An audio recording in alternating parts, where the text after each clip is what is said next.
Welcome to episode 5. Here we come, Spotify. I am Gary, and as always, I am here with Bear and Brandon. Welcome back, of course, as always, every week. Thanks again to Wes Anderson for Moments in Time. Check him out on Wes Anderson Music on Facebook and give him a follow on Twitter at Wes_Infinite. Thank you to All Wear Clothing, the official merchandise provider for Over the Line Sports Podcast. If you're interested in some OTL merch, again, we're hoping to have this in September. And if you're interested in doing business with them, mention Over the Line Sports Podcast, and the owner, Brandon, will give you a great deal on your clothing needs. Also, guys, we have a second sponsor. Wow, that's 2 in 2 weeks. That's pretty good. That is awesome. Pretty good. Crandall's Quality Lawn Care. Check him out on Facebook at Crandall's Quality Lawn Care. You can also call him or text him at 419-704-5471. He did approve of this. And the company is owned and operated by Sean since he started the company in 2009. They serve the Toledo and surrounding area. He offers lawn service, mulching, weeding, trimming, pruning, planting and removal, and minor design. Mention Over the Line Sports Podcast, and Sean will give you a discount on services. And I know Sean, fairly well, not as much as you guys, obviously, but I did work with Sean actually for a summer, I think, a few times. I think it was one summer. Did you really? Maybe it was a fall. It was only for like a couple months, just he needed some extra help when he had some people out, and I helped him out a little bit, and that man is probably the hardest working man I think I've ever met in my entire life. And he is all about customer service, and he will make sure that everybody's needs are taken care of. He's always been that way. Brandon, Bear, and myself have all worked with Sean, and if you guys have seen it, if you remember, I remember being out there with him, and he would just run to the next thing. He would run to the mower, run off the mower. That's just how he is. He's great for service, all about the customer, and you would be getting a good service if you decide to go with him. He serves the Toledo and surrounding area, so we need to make that clear. If you're in Texas or Nevada or California as a listener, he's not going to be able to help you out. But again, Toledo surrounding area, he will get you a quote. He will give you a discount. Mention Over the Line Sports Podcast, and he will do it for you. Absolutely. Like you said, man's hardworking, and he definitely cut the lawn. His shrubbery is amazing, everything. I mean, he does a very good job, and all his employees also do a very good job. So he highly recommended. He actually came to my house last week, and I had him do a quote out here to level off some of the back area. And I asked him, because he is smaller than myself, if he would go in the crawl space. And he did, and it was a struggle because it is thin for him to get through it. And he went through, told me what I needed to know, and he is just willing to always help the customer. He's all about that. So check him out again, Crandall's Quality Lawn Care on Facebook, 419-704-5471. So you don't think I could get in there? In where? The crawl space? Yeah. I can't get in the crawl space, so I'm going to say no. Hey, speaking of which, since we talk about this every week, what are you at now? That vacation, I kind of, I ate well. So, I put on a few pounds. So definitely going to have to hit up the DDP yoga this week and knock some of that off. So you're around 298 still, or 296, 297? Plus. Back up to 3 bills, aren't you? You're at 3 bills, my man. We'll see. I could tell by the way you just took down this Shark Gummy Bear thing I just got you from the gas station. They are almost gone, and it's been 10 minutes. And one thing I want to throw out there, we started a tradition last week before we record the show. We started taking shots. I got some moonshine from the Speakeasy at the Mob Museum, and we've been doing shots of that the last 2 weeks, and I tell you what, that is something else. Only one shot. Only one shot. Yeah, let's be clear. Well, but we each took one shot per episode. Yeah. But yeah, it burns so good, as they say. So it was delicious. Clear the nostrils. So if we start slurring halfway through here, it's all Gary's fault. Yes, it absolutely is. So this past week, PGA Championship. Barry, you want to give us a recap?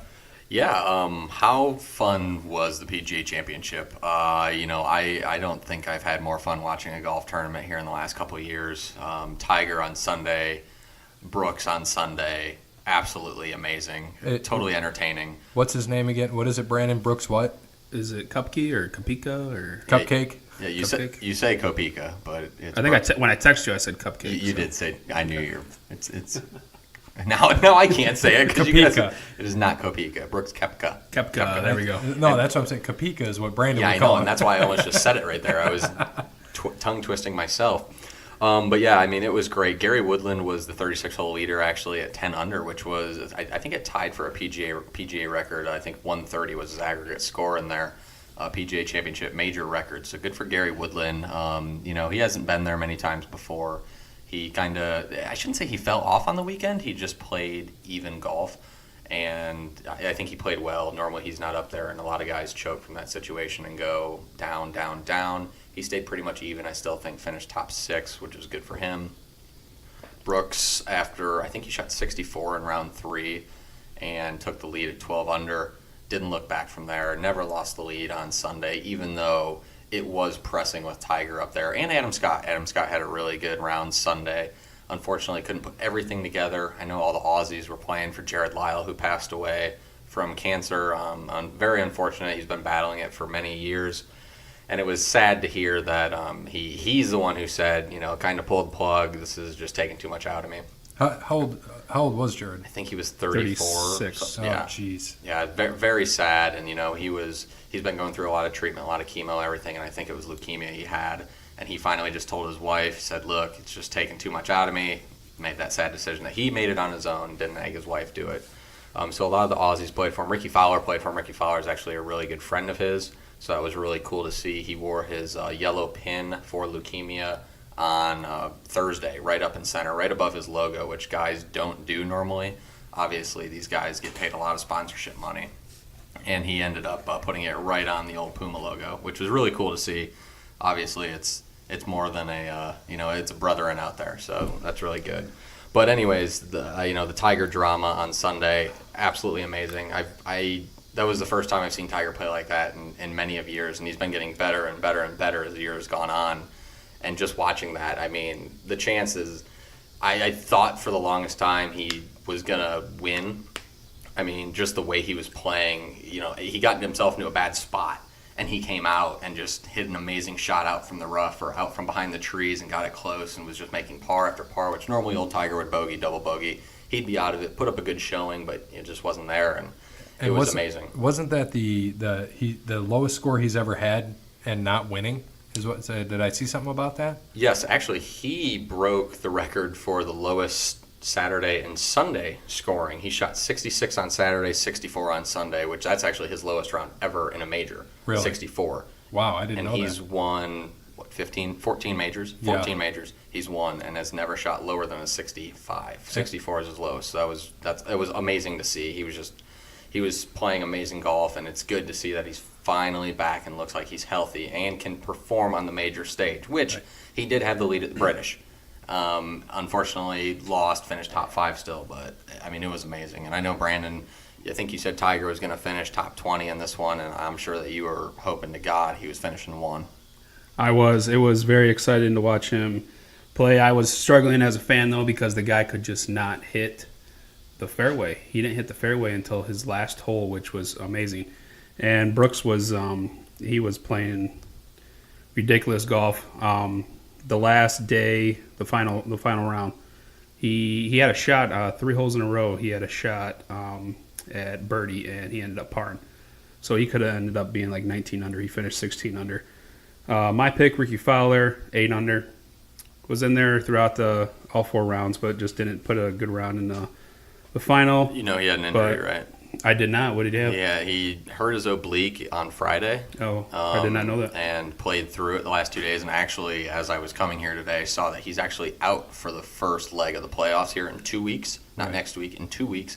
He has ruled himself out of that. Now, it still goes off of top X amount of players in the world. So I think the first round of the playoffs is top 100 players in the world. Ricky, is up there, so he can actually wait a couple weeks before he has to play. I don't want to get too far off topic, but can you? I learned a little bit today about the playoffs. Can you kind of just explain it how it works, just like a Cliff Notes version of that? Yeah. So this week is just a tournament, pretty much to get FedEx Cup points. So it's the FedEx Cup playoffs. So this week is not the playoffs. It's just the in between week between the major and the playoffs. So in 2 weeks when the playoffs start, I think it's top 100, and then the next week goes to top 75.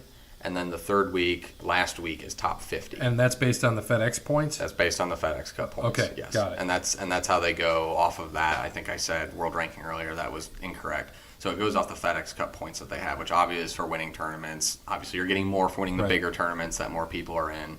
So a lot of the big guys are up there. Tiger, I think, is 52, so he can play the first 2 weeks without really even having to worry about it. And he'll be there because nobody will catch him. right? Yeah. Is that how that kind of works? Yeah, and they do it on NBC, and it's how, the points go. They figure all of that out. If you watch, they'll have the cutoff line. So when you see and you're watching this, the guys in green are the guys who are good for the next week. The guys in red are the guys who are probably out, and then there's guys in yellow who they have on that cut line. And they go through and give, he has 141.06 points, and this, he needs to make a birdie here, make the cut, or whatever it is.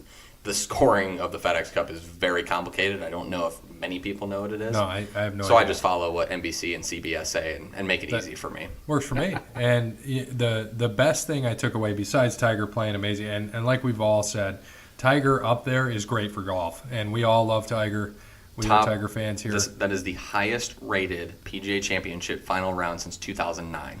I wonder who why. was there? I wonder why. And it's his best finish in a major since 2009 as well. And that's awesome. And the last time he won the FedEx Cup, right? 2009. Yeah, He's the only person that's won it twice. And the FedEx Cup started in 2007, Yeah. I believe, and Tiger was the first one to win, and he won in 2007 and 2009, and nobody has won twice since.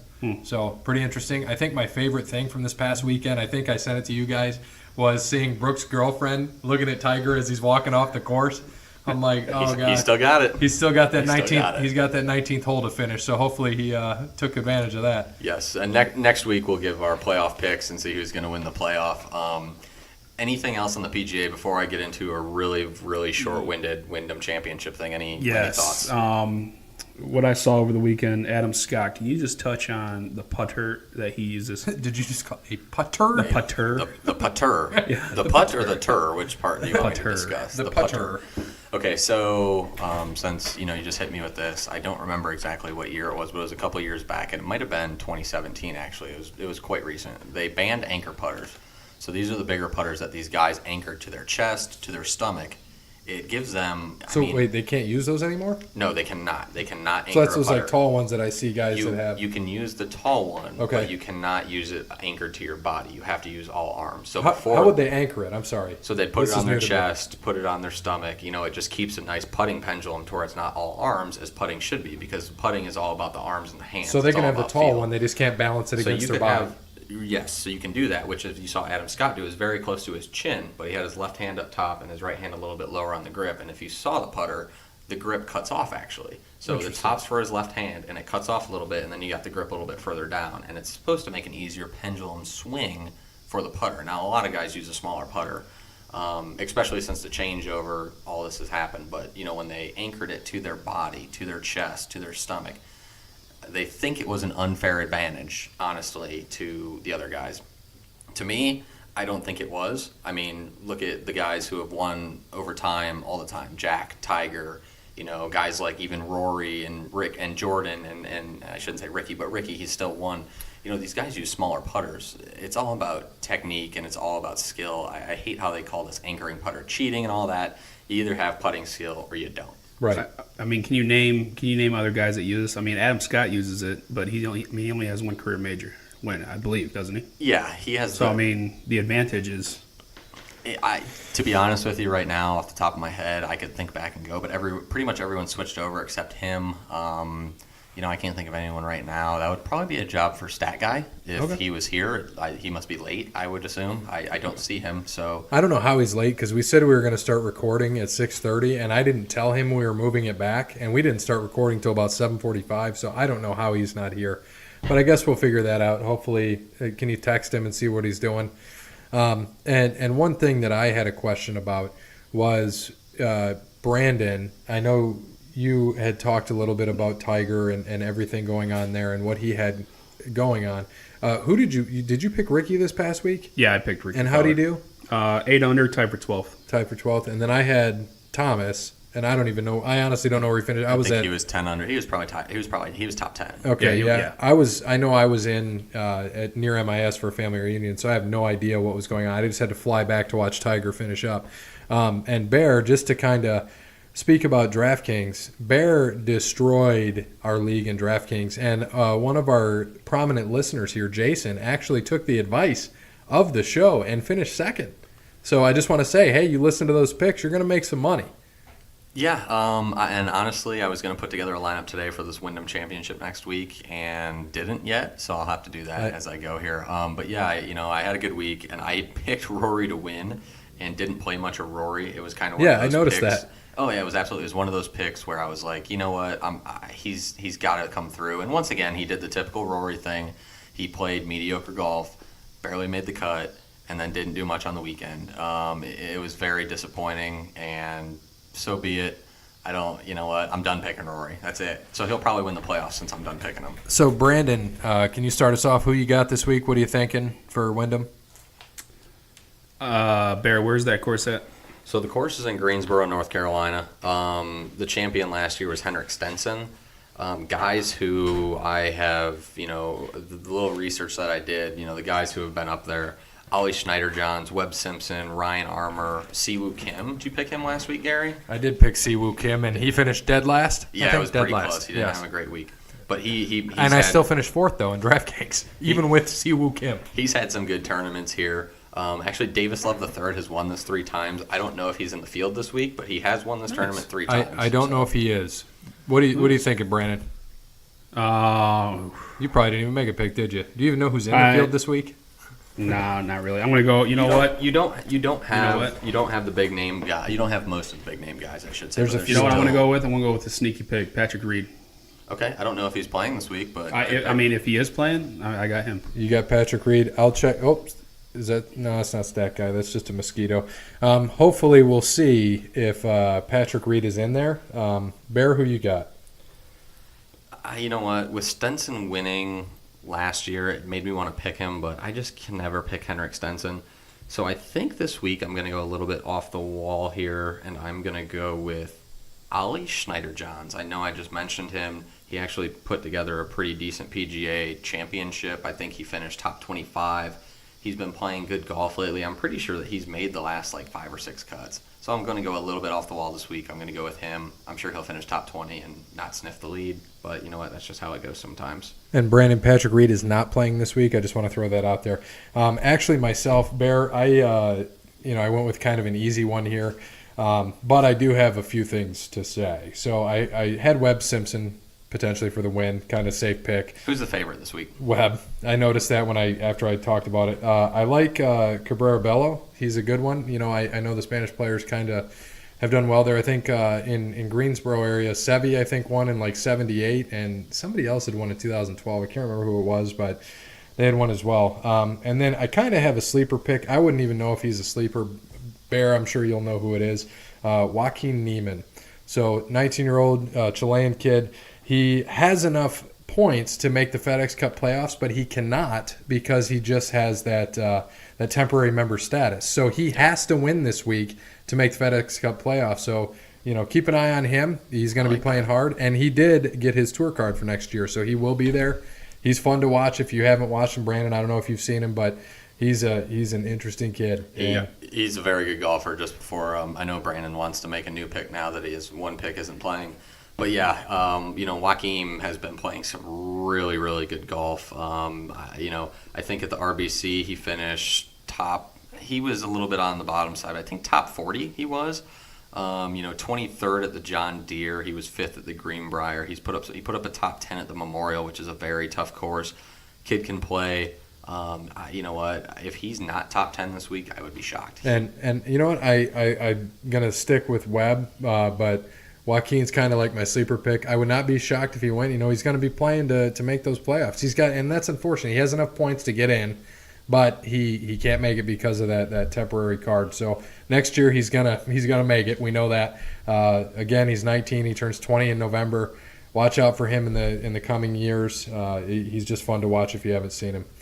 So, okay, I'm going to blame Stat Guy for giving me the Patrick Reed update. Did not know he was not playing. But another guy I'm going to go with, I'm probably going to have to write this up on the board over here because I'm probably going to pronounce it wrong. You're looking at the wrong way for the board. I saw you look up and say, I meant look at the board. the ceiling or whatever for the bad names that I pronounce. Oh. Brandt Snedeker. Snedeker. Snedeker. There we go. See? I told you. Just call him. Snedeker. Just call him Sneds. Snedeker. Sneds, there we go. Four top tens in this tournament, and Oh my God, Snedeker. Not a bad pick. Unfortunately, since we're going to drop this, unless someone listens to it early in the morning, I'll just give out a couple DraftKings picks just because I have been on fire lately. I think the last 5 weeks I've cashed every single time in Yes, golf. you have. You have done great. I've had nothing less than 5 of 6 go through, so that's my jinx this week, guaranteed. Yep. So on the low end, guy like low 7,400, Rory Sabatini. Sabatini, good I like pick. it. I like it. He just happens to always show up. He'll be top 20. Now, every time I notice I say I like it, sorry to interrupt you. And by the way, yes, I'm sorry for interrupting you several times last week. That was a very dickish move on myself, and I was a little hyper. I had a few too many pills. Some of those. I snorted one of those. What do you call those? Pixie sticks. I was a little hyper and a little sensitive, so I apologize. That sounds sugar. good. It's only sugar. It's Yeah. sugar. Pixie stick. Yeah, booger sugar, right? Booger sugar, baby. But yeah, I mean, Rory down there, 7,400. Another guy down there who people are going to overlook, Johnny Vegas at 7,200. The dude's going to make the cut. We're looking to get people through in DraftKings and make. You want 6 out of 6. Did Johnny ever win this one? Or he's always played well here, I feel like, though. No, No, that was a couple weeks ago at the RBC Canadian. Oh, yeah. well, and like I said, I'm sorry that I said that's a good pick, because every time I usually tell you that's a good pick, something happens, like Logano crashes or, Exactly. or something happens in golf. So, and then like I said, it'll be a good pick for a top 30 finish. Like you said, DraftKings, you want to get 6 of 6 through, you're automatically making money in golf no matter what. So yeah, those are the two low guys I like a lot. Sabatini at 7,400, Johnny Vegas at 7,200. And to be honest with you, that will give you enough money to play these top guys. If you want to play Webb Simpson or Henrik Stenson or Hideki Matsuyama, you can get one of them. I'm going to go a little bit more balanced, but I am going to throw Joaquin Niemann in there. That is I like for it. sure. How much is he this week? He's 9,700. He's a little bit expensive, but that's why you get a couple of those guys down there a little bit. You need one guy, honestly, who will finish top 15 this week, who you need to have in your DraftKings lineup at $8,300, Steve Stricker. Just so consistent. He'll be up there. I hope for you. So, thanks. Like I said, play DraftKings, play those lineups Bear's giving out. Bear knows his stuff with golf. He has cashed ever since we started this podcast. He is just crushing it. So, congrats, Bear, on making some money last week. I unfortunately did not, because I picked Siwoo Kim on a whim, and like we said last week, that's an up in the air guy. If he's playing good, he's playing good. But I think he shot like 7 or 8 over on Friday, and he was done. Yeah, I think he shot 68 on Thursday. Yeah, He shot and like then- 2 under on Thursday. and then He he started just off was well, and I looked and I was awful. like, oh, not bad, Gary. It's going to be good. Yeah, and then it was terrible. So anyway, moving on to NASCAR. Brandon, you kind of want to give us a recap of the Michigan race? Or yeah, not? the Consumer Energies 400 at Michigan last Sunday. What is consumer energy? I don't know. Is it energy you consume or I consume? Not probably both. Oh, okay, just curious. I don't know. But going back, Harvick did win. Big Three was up there as well. How about Harvick dominated? He did. He led 108 laps.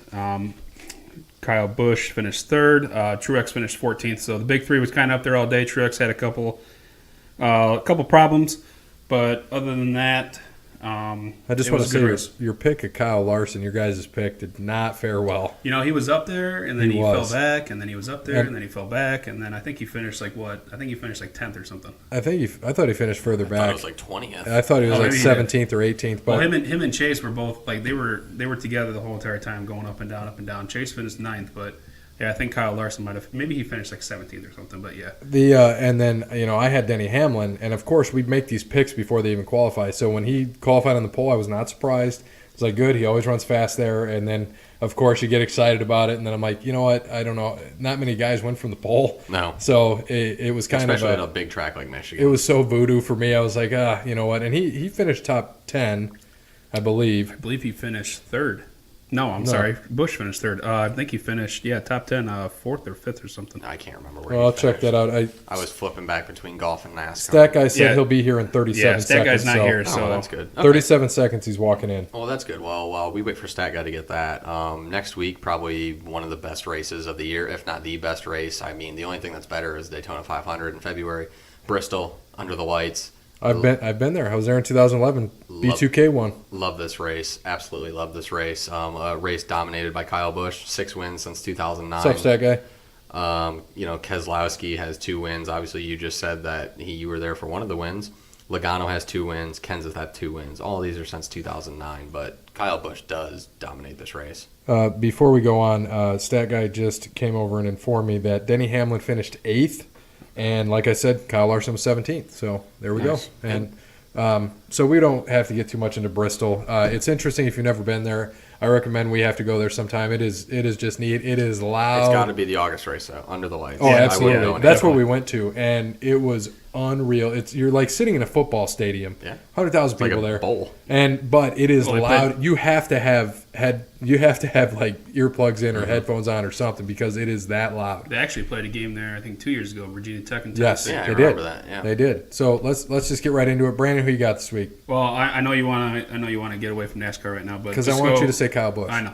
Well, I'm going to. Just let me finish. Oh, come on. Yes. Kyle, no, I'm not picking him though. Oh. Kyle Busch, if you do want to pick him, his average finish at short tracks this year, he's 1.3. So I mean, he's finishing first in these short tracks. He's a safe pick. Yeah, so he's a safe pick. Unfortunately, it breaks my heart to say that, but my pick, I'm gonna go with Harvick. Go back to back. I know he hasn't. Good pick. Yeah, I know he hasn't. I'm just hoping to Now- jinx you again. Yeah, now he's probably gonna run over a battery or something like what's his name? Yep, I'm gonna pick Kyle Busch. I haven't picked him yet. 6 wins since 2009. I mean, come on, that's too easy. I also want to pick Kyle Busch, but I'm not going to just to save face since Bear makes fun of me for picking Kyle Busch every week. Give me Larson. I'll take Larson this week. You guys had him last week, so Yeah. I'll move with that. Just a couple guys to watch out for as well. Harvick, obviously, Joey Logano. He's won a couple night races here. Brad Keselowski, I think is if Matt Kenseth is running, he dominated this track back in late 2000s. I know he's. Go ahead. I'm sorry. I know he's splitting time with Trevor Bayne, so I don't know if he's running this week. That's Who, another job for Kenseth? Stat Guy. Did Stat you Guy, say but Kenseth if he's Yeah, running or Kenseth. Bain? Oh, Kenseth will be running. I Yeah. thought it was Bain this week. Honest, did Bain run last week? Who ran last week? I think Bain ran last week. Kenseth would run. Bain, they wouldn't run Bain on short tracks. There's no way. Yeah, Bain you're- would run the bigger tracks. So yeah, I would assume Kenseth. Now Brandon, obviously, like we go over every week. You know, we don't do DraftKings, but give us a guy a little bit less under the radar who you think could surprise us. A guy that can surprise us. I'm gonna go with. I'm gonna go with another sneaky pick. I'm gonna go Bubba Wallace. I think he's I gonna like be up that. there. Good. That's I think he's going to be up there. He's not going to win. I don't think he's going to win, but I think he's going to have a strong showing. Now with what I just said, he's probably going to get wrecked on like the second lap or something. But I think he's someone that's going to have a strong day. And So you know who's not going to have a strong day? Thank you, Stat Guy. Matt Kenseth, because Trevor Bain is running this week. Trevor Oh. Bain is running. That's See? it. Yeah, and I have a guy in there that it's kind of middle to low end. I put in Ricky Stenhouse as a potential. He has top fives here, and Yeah, he usually doesn't. well, This with is it. It's time for his payback. He hasn't gotten it yet. It's going to happen this week. I'm not And- going to be surprised. and Stenzeth needs a Who's Stenzeth? Is that Kyle? Is that Matt Kenseth? yeah Matt Stenzeth? Stenhouse. He needs a strong showing. He's 62 points out from that 16th spot, and we're getting close down to the playoffs here. 3 so. races left, right? Yeah, three races left, so he's 62 points out. He needs a good showing. I can't wait till we start predicting the playoffs. You I know, who's it's gonna be gonna win? crazy. Kyle Busch, No. championship number 2, baby. Playoffs. Playoffs. Playoffs? Playoffs. Playoffs. I just hope we win a game. All right, so a new staple on the show. This has kind of happened every week. Is Justin on the Twitter, and we are going to go to the questions that Justin poses us every week on Twitter. This week, kind of an interesting question, ties in with NASCAR. He wanted to know what NASCAR drivers would most likely be the next Bachelor or Bachelorette. So Do people watch The Bachelor or Bachelorette? I know you do, but Do I I? just want to throw out there, Jason, I'm sorry. We have to take out the Bachelorette part because Danica doesn't run anymore. Sorry, buddy. Because when she did, she ran into walls normally. Yeah, she did, and she ran into Ricky Stenhouse, but I think that was Oh, off the dude, track. you just ruined my number one Bachelor. Oh. I'm going to start you off, Ricky Stenhouse, because Danica broke up with him, went on to someone more rich, more handsome, more gay, and more famous, Aaron Rodgers. Yeah. And Sorry. and more talented. So Ricky Stenhouse is my number one Bachelor right now. What He's about a married? freshly single. What about a married Bachelor? You got one of those? Oh, married Bachelor. Shoot. Is Austin Dillon married, or is that just his girlfriend? I think it's his girlfriend. I don't know. I don't want to pick him. I I'm pretty was sure going to it's- go with married Carl Edwards, even though he's not racing anymore. He was always just he was on the wasn't he on the body issue or whatever? That dude is I just think so. jacked. And he always did And he's like, after check, one, right? yeah. After he runs a 3 or 4 hour race, sweating his dick Waste. off, and he's like, race. He wins a waste. He wins a race. Bugs Bunny. Bugs Bunny. No, it wouldn't be Bugs Bunny. It would be Elmer Fudd. Elma Fudd. Elmer Fudd. Something you wabbits. Wugga Waste. So Carl Edwards doing a backflips off. That's who I got as that. Not married. I put 3 guys in here. Truex I put in there for fun because he's got this long-term girlfriend of 30 years that I he's know. never How going to is he marry. never? I thought he'd propose to her after the But championship I last year. thought he would too. I'm gonna save the one because I would assume Brandon would pick the one, but I'm gonna say Kyle Larson as well. Okay. Brandon, who you got? Not married, Chase Elliott. That's what I saved it for you, buddy. Saved it for you. So thank you, Justin, on the Twitter. We appreciate you throwing out the question to us. And keep throwing us more questions, Justin, because actually that one might have been my favorite one that caught me off guard. I would not have even guessed that, so I like where your mind's going with that. Keep up the Twitter questions. That is amazing, sir. And before we go into some more football, I just wanted to throw out there our sponsors, All Wear Clothing and Crandall's Quality Lawn Care. Remember, if you would like some over-the-line merch, reach out to us. We will have it in September. You can get the merch from All Wear Clothing. We can get it for you, get it direct. And always remember, if you need your grass cut, give Crandall's Quality Lawn Care a call, 419-704-5471. So picking back up into the Urban update, have we heard anything in the last week about Urban Meyer? I don't think there was much. Obviously, there was still more about Courtney Smith's mom coming out saying that she's been trying to wreck Urban and ruin Urban for many of years. No, make that clear. Not the mom. Courtney has been trying to do this, right? Yes, she admitted that Courtney was trying to do that, and excuse me for that. That is correct, Gary. She has been for a few years now. Both moms have admitted that. Once again, still the investigation is underway. I think I saw something come out today that Zach Smith hid his OVI from Urban. Really? That was a little bit breaking, so allegedly Urban didn't know about that. I don't know if anyone else did. That was just kind of news I saw today, and I didn't click on the article to read it, unfortunately, but I did see a headline that said that. And obviously, headlines can be misleading, so it's hard to judge off that. I just saw that. Take that as what you will. Still not much. We should be 4 or 5 days away from a verdict here soon, I would imagine. So Yeah, we'll I see guess what happens. Brandon, what you got on that? Yeah, I still just I want the truth to come out. I saw the same report that Courtney's mom said that she's been trying to throw Urban underneath the bus, and everything.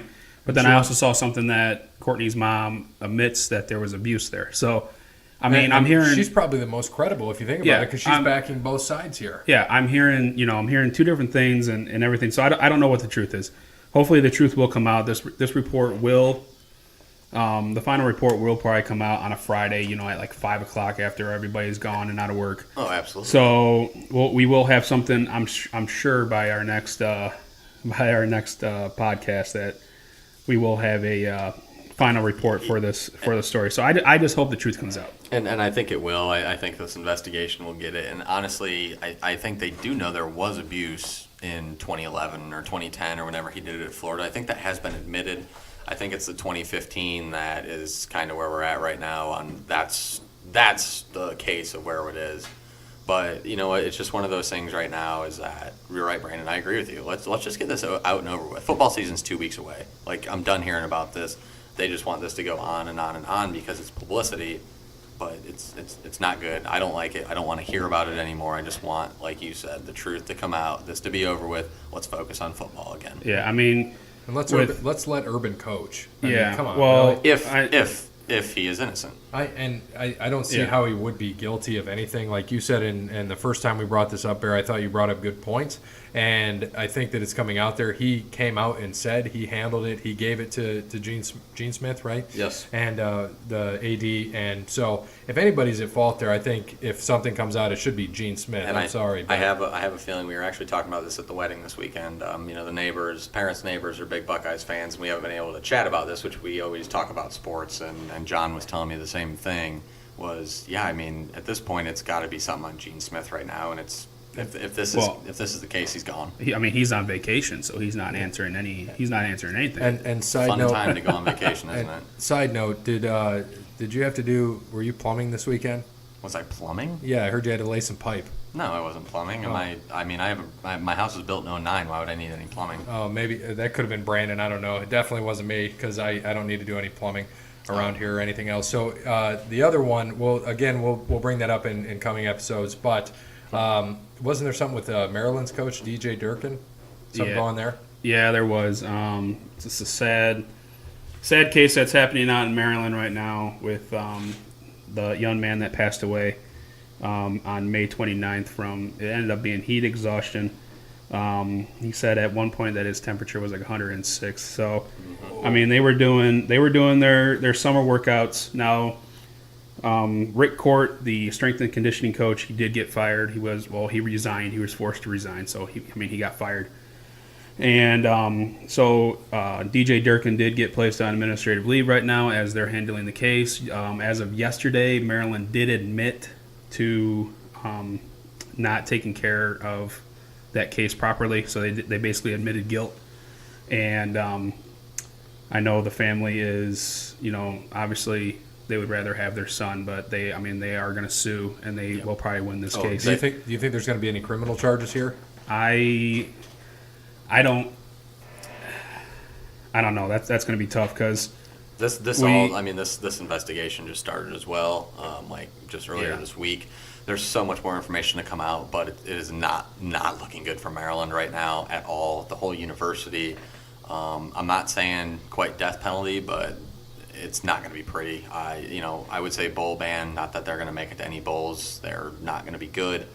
But yeah, this isn't looking. I mean, this is bad. A kid passed away from heat exhaustion, and it sounds like the strength and conditioning coach probably knew in this day and age when everyone's trying to push to the limit. Obviously there's a certain limit, and if someone's out there and can't perform, or if they knew that his body was up to 106 degrees and they still kept pushing him, that's a problem. That's bad. Yeah, there's a lot of strange reports coming out of Maryland that a kid would slow down, in sprints. The coach would pull him off to the side and make him eat candy bars or something while the rest of the team runs. I mean, just insane. Wait, what? Yes, I heard that. Oh, I would stop doing sprints then. Free candy bars? I heard this report. And not to joke about what we're talking about. Right. But, I did hear that report coming in today, and it was true. So just these weird stories that are coming out. And like you said, there's a certain way to push somebody, but when you go over the limit like that, then it's time to. They went over the line. Yeah, they went over the line. Yes, they did. And so I'm sorry, I'm kind of caught off guard. We've got America's Got Talent over here. The winner, winner from she was my pick last year. Was she your pick? Absolutely, She's day awesome. one, first day she auditioned. I know, man. Terry Fader. It's like baby Terry Fader. She's gonna be awesome. Are you guys serious? You made fun of me for watching The Bachelorette, and you guys are what talking is wrong about with this America's right now? Got Talent? It's America's Got Talent. Yeah, Bachelorette. They have no talent, or The Bachelor. Not I love you, and then I break up with you 2 days later. Yes. Oh my gosh, this show is stupid. This show is not stupid. That's some talent. Because I just want to sit there and listen to Simon Cowell belittle everybody like he did on American Idol all the time. Well, he does. This is his show.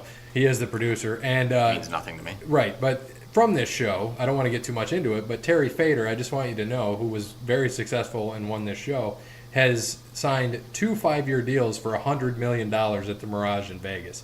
I'm still pissed at him for taking the week off when I was in Vegas, but that's okay. So anyway, switching off our pop culture topics, what do we got for the ACC preview? I'm pretty interested in this one. Bear, what do you got for the Atlantic Division?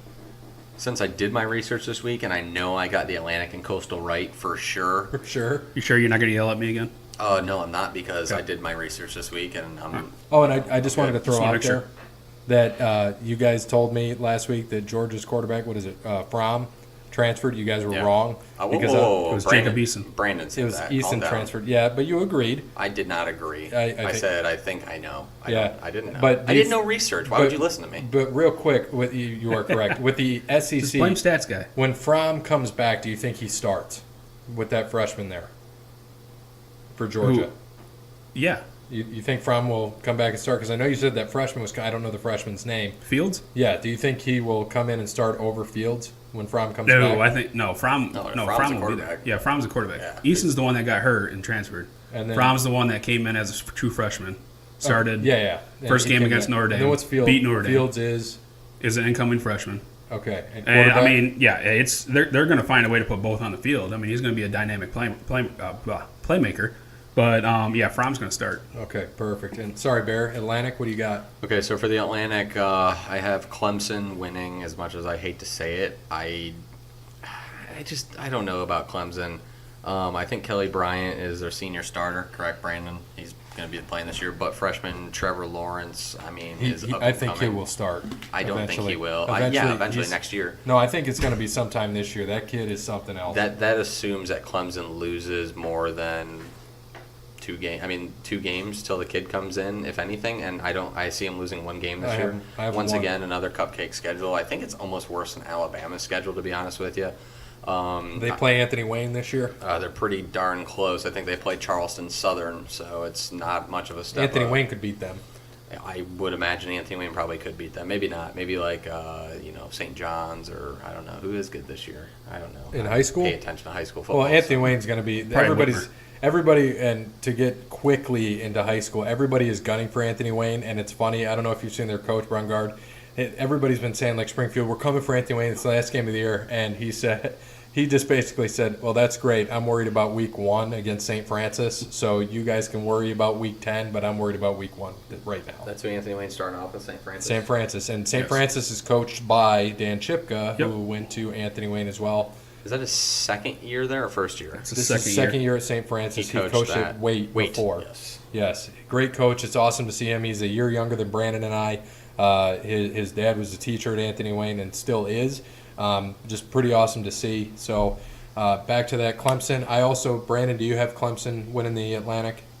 Yep. And do you want my one team that they're losing to now, or do you want me to Yeah, wait till- Yeah. we all have them at 1 loss. Who do you have them losing to? I have them losing to BC at BC. That's Ugh. funny. That is who I actually had too. Same thing, for real. Well, I have them losing to Florida State at Florida State. Like I said, there really isn't much. Texas A&M isn't going to be that good this year, so as that could have been a good game at some point as the second game of the year, it won't be. Clemson's going to beat them.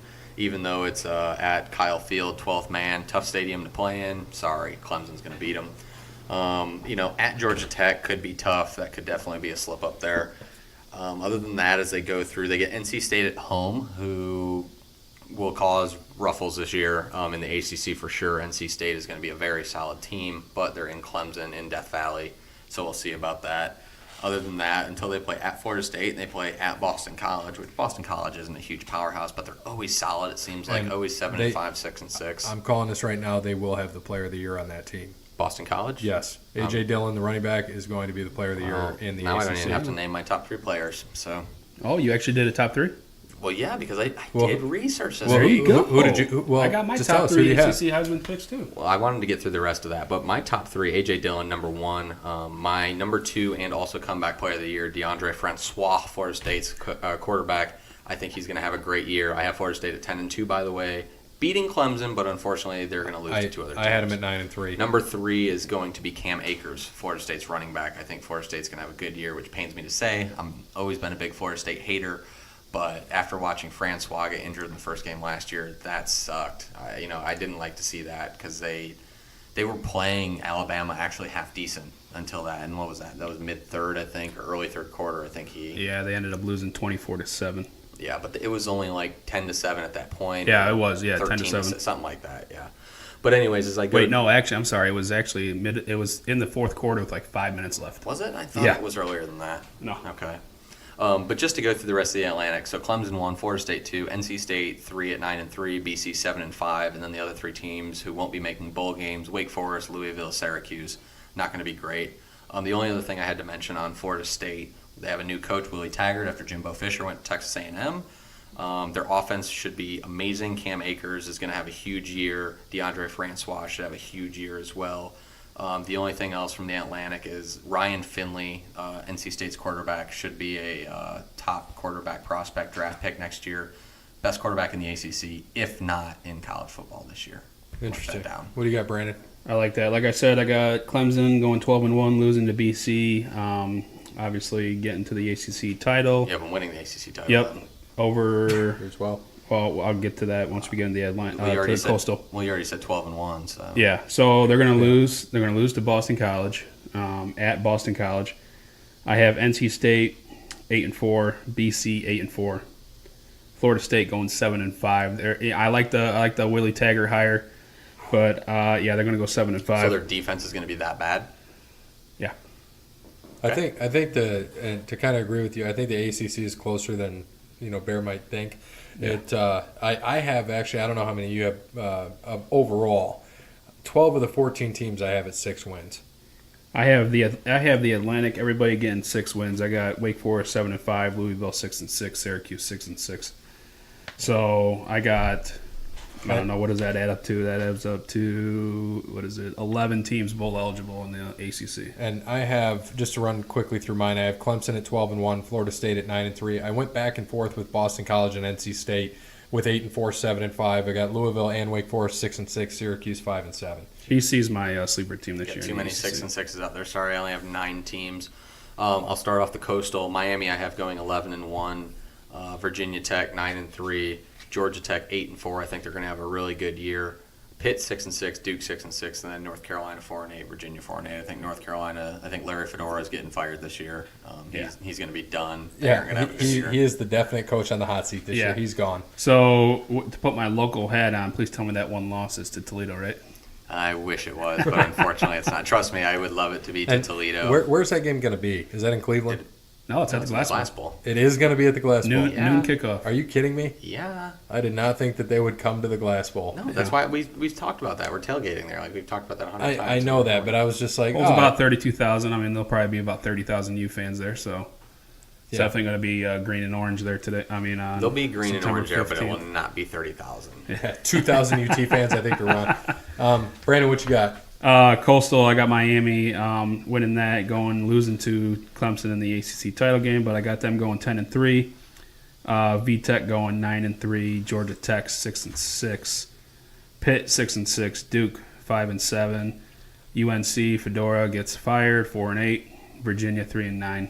I have Miami also at 10-3, VTech 9-3, Georgia Tech 7-5, Duke and Pitt both 6-6, Virginia 5-7, North Carolina with him getting fired at 4-8. And when you gave me that look when I said Miami at 11-1, I mean they probably have the best team in the ACC. Besides shaky offensive line play, everything else is solid. I do like Best- Mark Rick as a head coach. Best defense. They have a good offense. Actually, Michael Irvin's son's unfortunately out for 4 months. If he was playing, Was it cocaine as well? I think it was a knee injury. But Oh. if he sprinkled some on it, maybe it'll help out. Maybe he'll be right back in 3 months. Maybe he Yikes. will be. I'm hoping that one of those 3 losses, I don't have it in there as being UT, but that would be awesome, and I think we would all be excited. I doubt that happens. Oh, absolutely. There's no doubt in my mind that I'll be rooting for Toledo that day, but I just don't think Yeah. it's going to happen. So, It'll be closer than the experts think. Yes, Just- I hope you're right. Who yeah, said- just who to, says that? Is that Corso? What's that? what? Closer than the experts think. Yeah. Just to wrap up what I got on the ACC. So to go along with what I've been doing, my 3 Heisman favorites out of the ACC. This is out of the ACC only. Kelly Bryant. I know Trevor Lawrence is. You guys think he's going to split time. I think Not Kelly a Bryant. chance. Yeah, I think Kelly Bryant holds on to that Is he your job. number 1 or number 3? Huh? Is he your number 1 Number or number 1. 3? Oh, my He's your number 1? Yeah, he's my number He didn't 1. even make my top 5.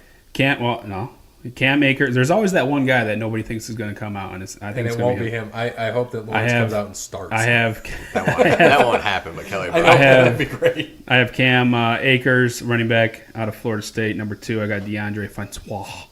Number 3. Francois, I'm glad you got his name right. Also, like you said, comeback player of the year in the ACC. I really wish I would have let you say it first because I would have wanted to know how you were going to say that. You would have been like, DeAndre Franquise? No, it's DeAndre Francois. Francois. So, okay. ACC, we all have Clemson beating Miami in the title game. My Miami beating Clemson. Interesting. Do you have them making the playoff? I do. Really? Yeah, they will be the number 4 team. I like it. Well, we will discuss more of that, but I've been waiting and waiting for a week to get to this Notre Dame preview. A week and a day. A week and a... Oh, you're right. We had an extra day. So I'm excited. First off, Brandon, we are going to let you tell us your Notre Dame preview first, and then we will go into it. Do you even know anything about Notre Dame by chance? Okay. By the way, I saw you And I guess he doesn't since he doesn't say anything. I saw you No. change your Facebook profile back to the Golden Dome again. So Is that his head you're talking about? no, it's whatever the church thing is there. Oh, I thought you were talking about his head, First the of all- Golden Dome. First of all, that's the library. That's the Hesburgh Library. Well, I know that you've never The- been wait, in the or what? around a library. The what so- library? Hesburgh, Father Hesburgh. I don't know who that is. Okay, well, he was Did he president of the molest university. children like most of them? Jesus. Good grief, Gary. I'm sorry. I just wondered. It's a legitimate question. I have no comment. Thank you. But anyway, Brandon, since I can see it in your face that you love that we're going after Notre Dame, tell me what is going to happen. Give me a record. Who do they lose to? I want to know. I know you talked about it a few weeks ago. I'm just dying to hear this. And what bowl game do they go to?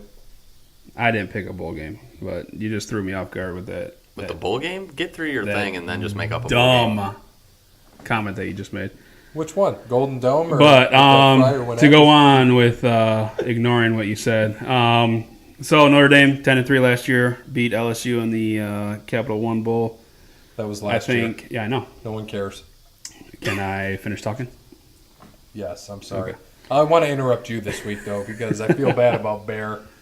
So last year, their run game was definitely their main weapon last year. 7th rushing offense last year, but they lost 2 key linemen to the NFL draft. They lost their running back as well. Harry Heinstead went to Chicago. He was the offensive line coach, so they're getting a new guy in there. Not a new guy, but he's new to the title of being a Notre Dame offensive line coach.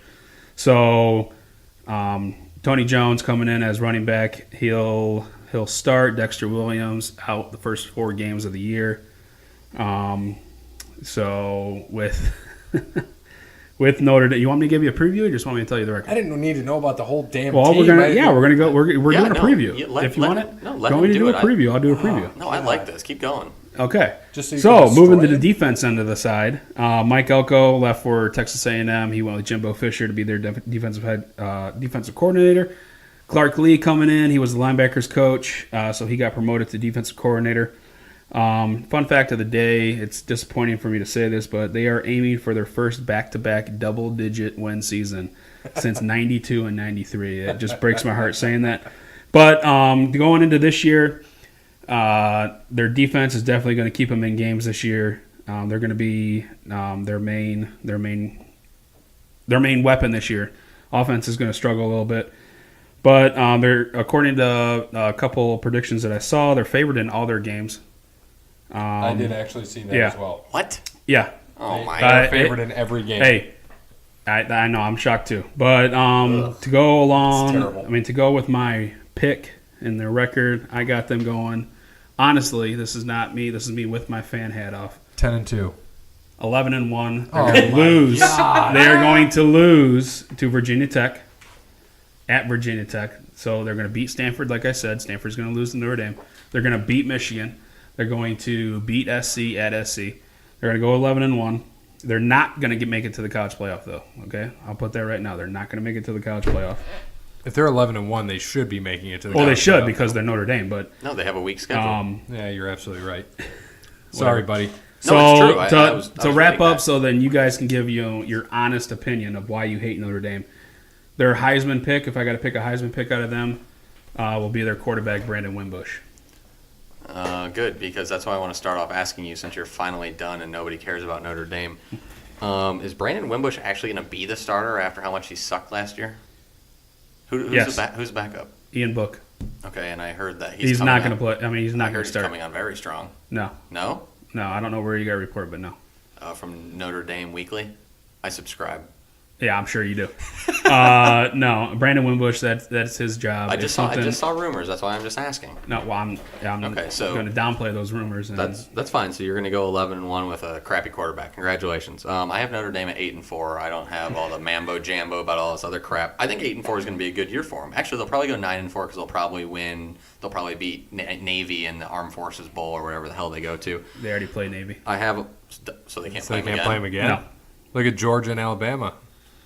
Same thing. Okay, so I have them losing to Stanford, Virginia Tech, Florida State, and USC. Okay. And I think that's fair. And I think if you take your Notre Dame cap off, that you can see that's fair because those are 4 good teams. I do have them beating Michigan the first game of the year, and I have them taking care of other teams. I think they'll struggle with Vandy. I think they will, I think too. they'll win. I I think think they they will. always do. Yeah. They always struggle against those teams. It'll be like a 21-16 game. Yeah, Right. it will. And I'm going to throw out there. I also have them at 8-4, but I will throw Nice. this out there. If they beat Michigan, I think they go 10-2. I will say that. But I think that the teams they could lose to, kind of what you mentioned there too, USC, Stanford, Florida State, and the one I threw in there that's kind of off the wall because we talk about how Notre Dame just kind of overlooks teams off the wall. Northwestern. Absolutely. Northwestern. I think Jeremy Larkin, who went to Cincinnati LaSalle, 3 state championships in a row, could run all over them. I would not be surprised. He is the brightest thing they have on that team. They could do pretty well, and it's at Northwestern. I could see that being a hiccup game for Notre Dame, but I think if they beat Michigan, they go 10-2. If they lose, I see them at 8-4. Yeah, there's always that one game. You know, there's always those couple games that, at least since I've been watching for a very long time. There's always that team that you think that they should just blow out of the water. It ends up being close, and they end up either losing on the last second or they end up winning on the last second. We've seen it, like I said before, we've seen it with Stanford. We've seen it with UConn. We've seen it with Georgia. Syracuse, Tulsa. I'm not going to say Georgia because Georgia's a top-tier team. They are, but they won that game. They just blew it. Yeah, I know. So I can see them struggling against Vandy. I can see them going 8-4. But I went through the schedule and I said they're going to go 11-1. They'll lose to Virginia Tech. They're not going to make the playoffs though. So I agree. I don't think they will make the playoffs. So if they go 11-1 with Fiesta Bowl, they normally go to Arizona, right? One prediction that I saw was the Rose Bowl. I don't think they take away from a Big Ten team. No, they're not going to take away from that. So, but if they aren't at large, I mean, it's possible, depending on obviously what the Big Ten does. If you have, let's just say, I'll put on, just call me a homer right now. Let's say Ohio State runs the table, wins. I'm just saying, if they win the Big Ten, they run the table, and obviously they're in the playoff, then yeah, of course Notre Dame could make the Rose Bowl because there's no Big Ten team that could make. You know what I mean? I'm saying it could be anybody. If anyone wins the Big Ten and runs the table and wins the Big Ten title, Notre Dame could certainly sneak into that Rose Bowl spot if they are 11-1. And I'm going to play off the side of non-Notre Dame hater is that I agree with you guys. They could have a great year. I personally, after watching Wimbush play last year, I just am nervous. Now, granted, what was he last year? Sophomore? Be a junior this year? Yeah, he was. Yes, he struggled throwing the ball. He had 16 touchdowns, 6 interceptions. So the touchdown to interception ratio was not that bad. He was just missing targets. He wasn't throwing the ball. He just didn't look very accurate, and that's my concern now. Obviously, as you get older, you get better in college. There's not many people who get worse as they get older in college. So you know what? If he comes out slinging and his 75%, 70% accuracy, and his TD to interception ratio is there, I know that's a high number, but it's college. They throw a lot of swing passes, so don't call me crazy. But I'm just saying that absolutely Notre Dame could be 10-2, 11-1. I mean, hell, they could go 12-0 this year. I could see it. I just think that Wimbush is going to be a deterrent this year on that team, and that's why I have them at 8-4. No hate. If I was a hater, I'd have them at 0-12 and find a way that they'd lose every game. I don't. I really do think 8-4, and I just made up the Navy and the Armed Force Bowl thing. But I think they could have a great year. And you're right. Their defense is going to be very, very solid. Yeah, they got nine returning starters. A lot of low-scoring games, so bet the under in Notre Dame games this year. The good thing with their offense, though, and their offensive line, I know they lost two top. I think they were top 10 picks in the NFL draft, so they went high. Yeah. The thing with that they were doing last year, they were rotating a lot with these young guys. So these young guys, they have the experience. They'll get in. They have starting experience, so they'll fill in those guys that left. I can see 8-4 being the worst. I can see 11-1. They're going to cough up a game, I'm telling you. I can see 11-1 at best. So, well, see, this changed from a few weeks ago because I'm pretty sure you told us you thought they would go 9-3. So now you got them at 11-1. I did. Yeah. So are they ranked in the pre-rankings? Yeah, they're 11th right now. 11th. Where's Michigan? I think they're 15th. Really? This is going to be a good Could game. be wrong. It'll be interesting to see. I would not be shocked. I know I told you guys I think Michigan's going to win this one. But I would, on the other side of the coin, I would not be shocked if Notre Dame just handles them. Would not be surprised. They did last time. They won 31-0. So again, that was 4 years ago. I mean, nobody. If Shea Patterson comes out flat, Notre Dame's going up 14-0 the first 10 minutes of that game. I personally guarantee that. I mean, I can't wait till we get our Big Ten preview going. But I mean, everybody's all over Shea Patterson. Overrated, man. He's Big Ten preview, by the way, 2 weeks. Yeah, he's coming into a new situation. This is not Ole Miss. This is a new playbook. Let him get used to the system. You guys got to think they're only practicing against their own players. So when you go, you get into the spring ball and he has an amazing spring. Oh my gosh, anybody can have an amazing spring. I can have an amazing spring. But you did. Didn't you have 3 sacks at Heidelberg? I did. I had 2. And that wasn't the spring. That was real. No, that was actual game. I'm sorry. I'm just trying to deter you because this is awesome and I want you to save it for the Big Ten. But finish up your thought. No, I'm just saying everybody's all over Shea Patterson. I think he's going to come in like he's the next, freaking, I can't even name a good quarterback from Michigan. Long time ago, but Tom Brady. He wasn't good in college. Yeah, he split time with Drew Henson. So I mean, I'm saying he wasn't good in college. Yeah, if Chad Henne. if Henne was good. Yes, Chad Henne was good. John Navarro was good. Elvis Gerback was okay. Okay, now we're getting way off topic. We're just trying to Shea throw you off, Patterson. Shea Patterson. If let him get against Notre Dame. Let him get the first series in, second series. Let him get a couple series in, and then we'll see how he is. But I mean, everybody that I talked to, and granted they're Michigan fans, so of course they're gonna, be homers. But he's gonna be awesome. He's gonna run all over you guys. Are you and everything. talking about Kenny again? No, I'm talking about other Michigan fans that I know. So I mean, if he comes in here and he can play well, then hey, Because Michigan you could know have how a to spell good Michigan. could have a good year. But I mean, we'll see. If he, I personally think Shea's going to come in to Notre Dame. Notre Dame is not like Ohio State. It's not like a Texas A&M. That atmosphere, I've been to many, many games.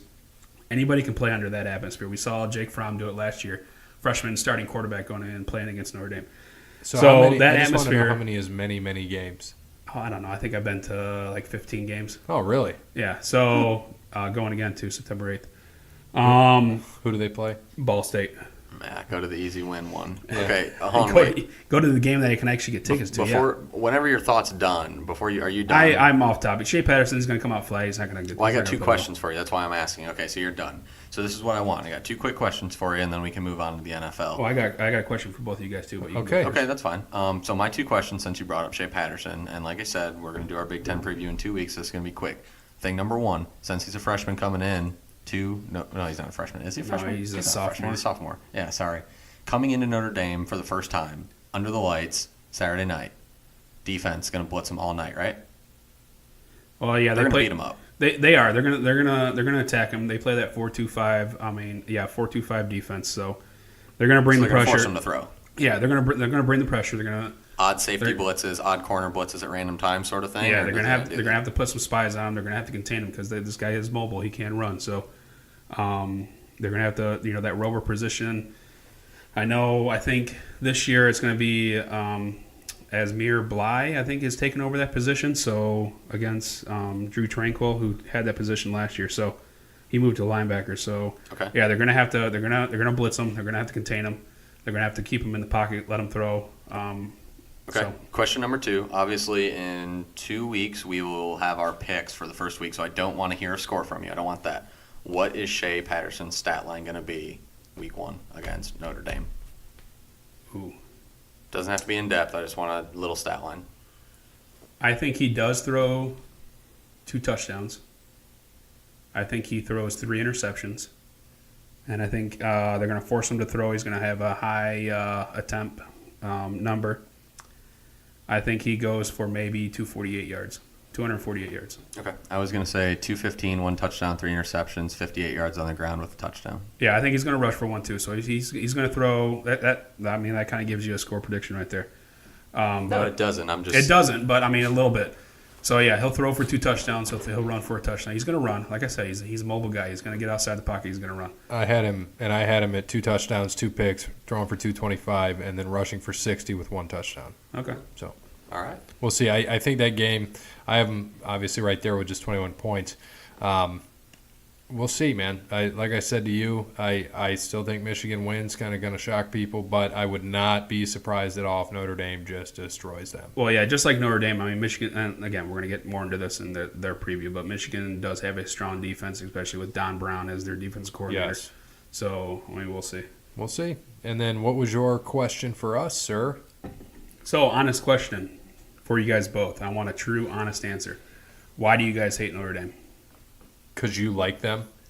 And if I'm being honest, I know you've been a Notre Dame homer for years, and you're one of 2 legit Notre Dame fans I know. And I think I just hated seeing all this stuff about Notre Dame and all this crap, and I hate Rudy. And I think it's just you, honestly. I just have to hate who you like. Well, I mean, as friends, and we all love sports. We love to see Do our I friends in pain.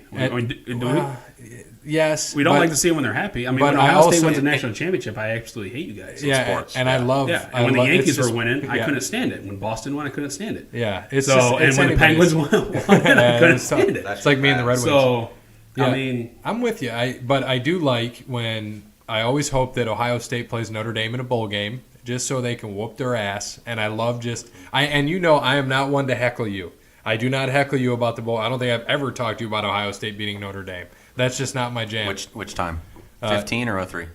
Either one. Or I 04 don't or because I whatever. know 05? like Brandon loves sports like we all love sports, but I know Brandon takes it to heart like crazy. I don't take it to heart anymore as much as I do. did, but And listen, I just can't do it because I know listen, he takes it to heart. Like when I heard about Dale Earnhardt dying and him crying, I was like, oh no, I can't rip on Notre Dame. Listen, and I'm married. I have a job. I have all this, so I have a life outside of sports. But yes, I am very And passionate. did you notice that you with sports. married? Well, we all noticed that you married a person that could put up with you because she is also a Notre Dame fan. Yes, Exactly. not as hardcore as I am, but yes. And this is also coming from the same guy who threatened to end it all after Notre Dame lost to Michigan a few years back. Listen. There was a lot of drinks going around. That may have been. Is that the time he threw up on the sliding glass? Oh door? no! Okay, well, no. I'm gonna tell this story now. So we were at Kenny's apartment watching Notre Dame. What year was that, Brandon? What Notre Dame? 2012, That was 2011. 2011. Oh, I was there for that one. Yes, that was a time where we were drinking all day. It was a night game.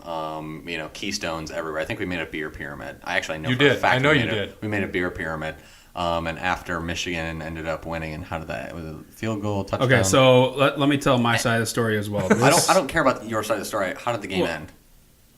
Well, it ended on a touchdown with 2 seconds left. But Okay, that's what it was. I'll let you finish the story. But my background of this is the third time in 3 straight years that Notre Dame lost on the last play to Michigan. So my Your recollection. my pissed off attitude was building and building and building for 3 years.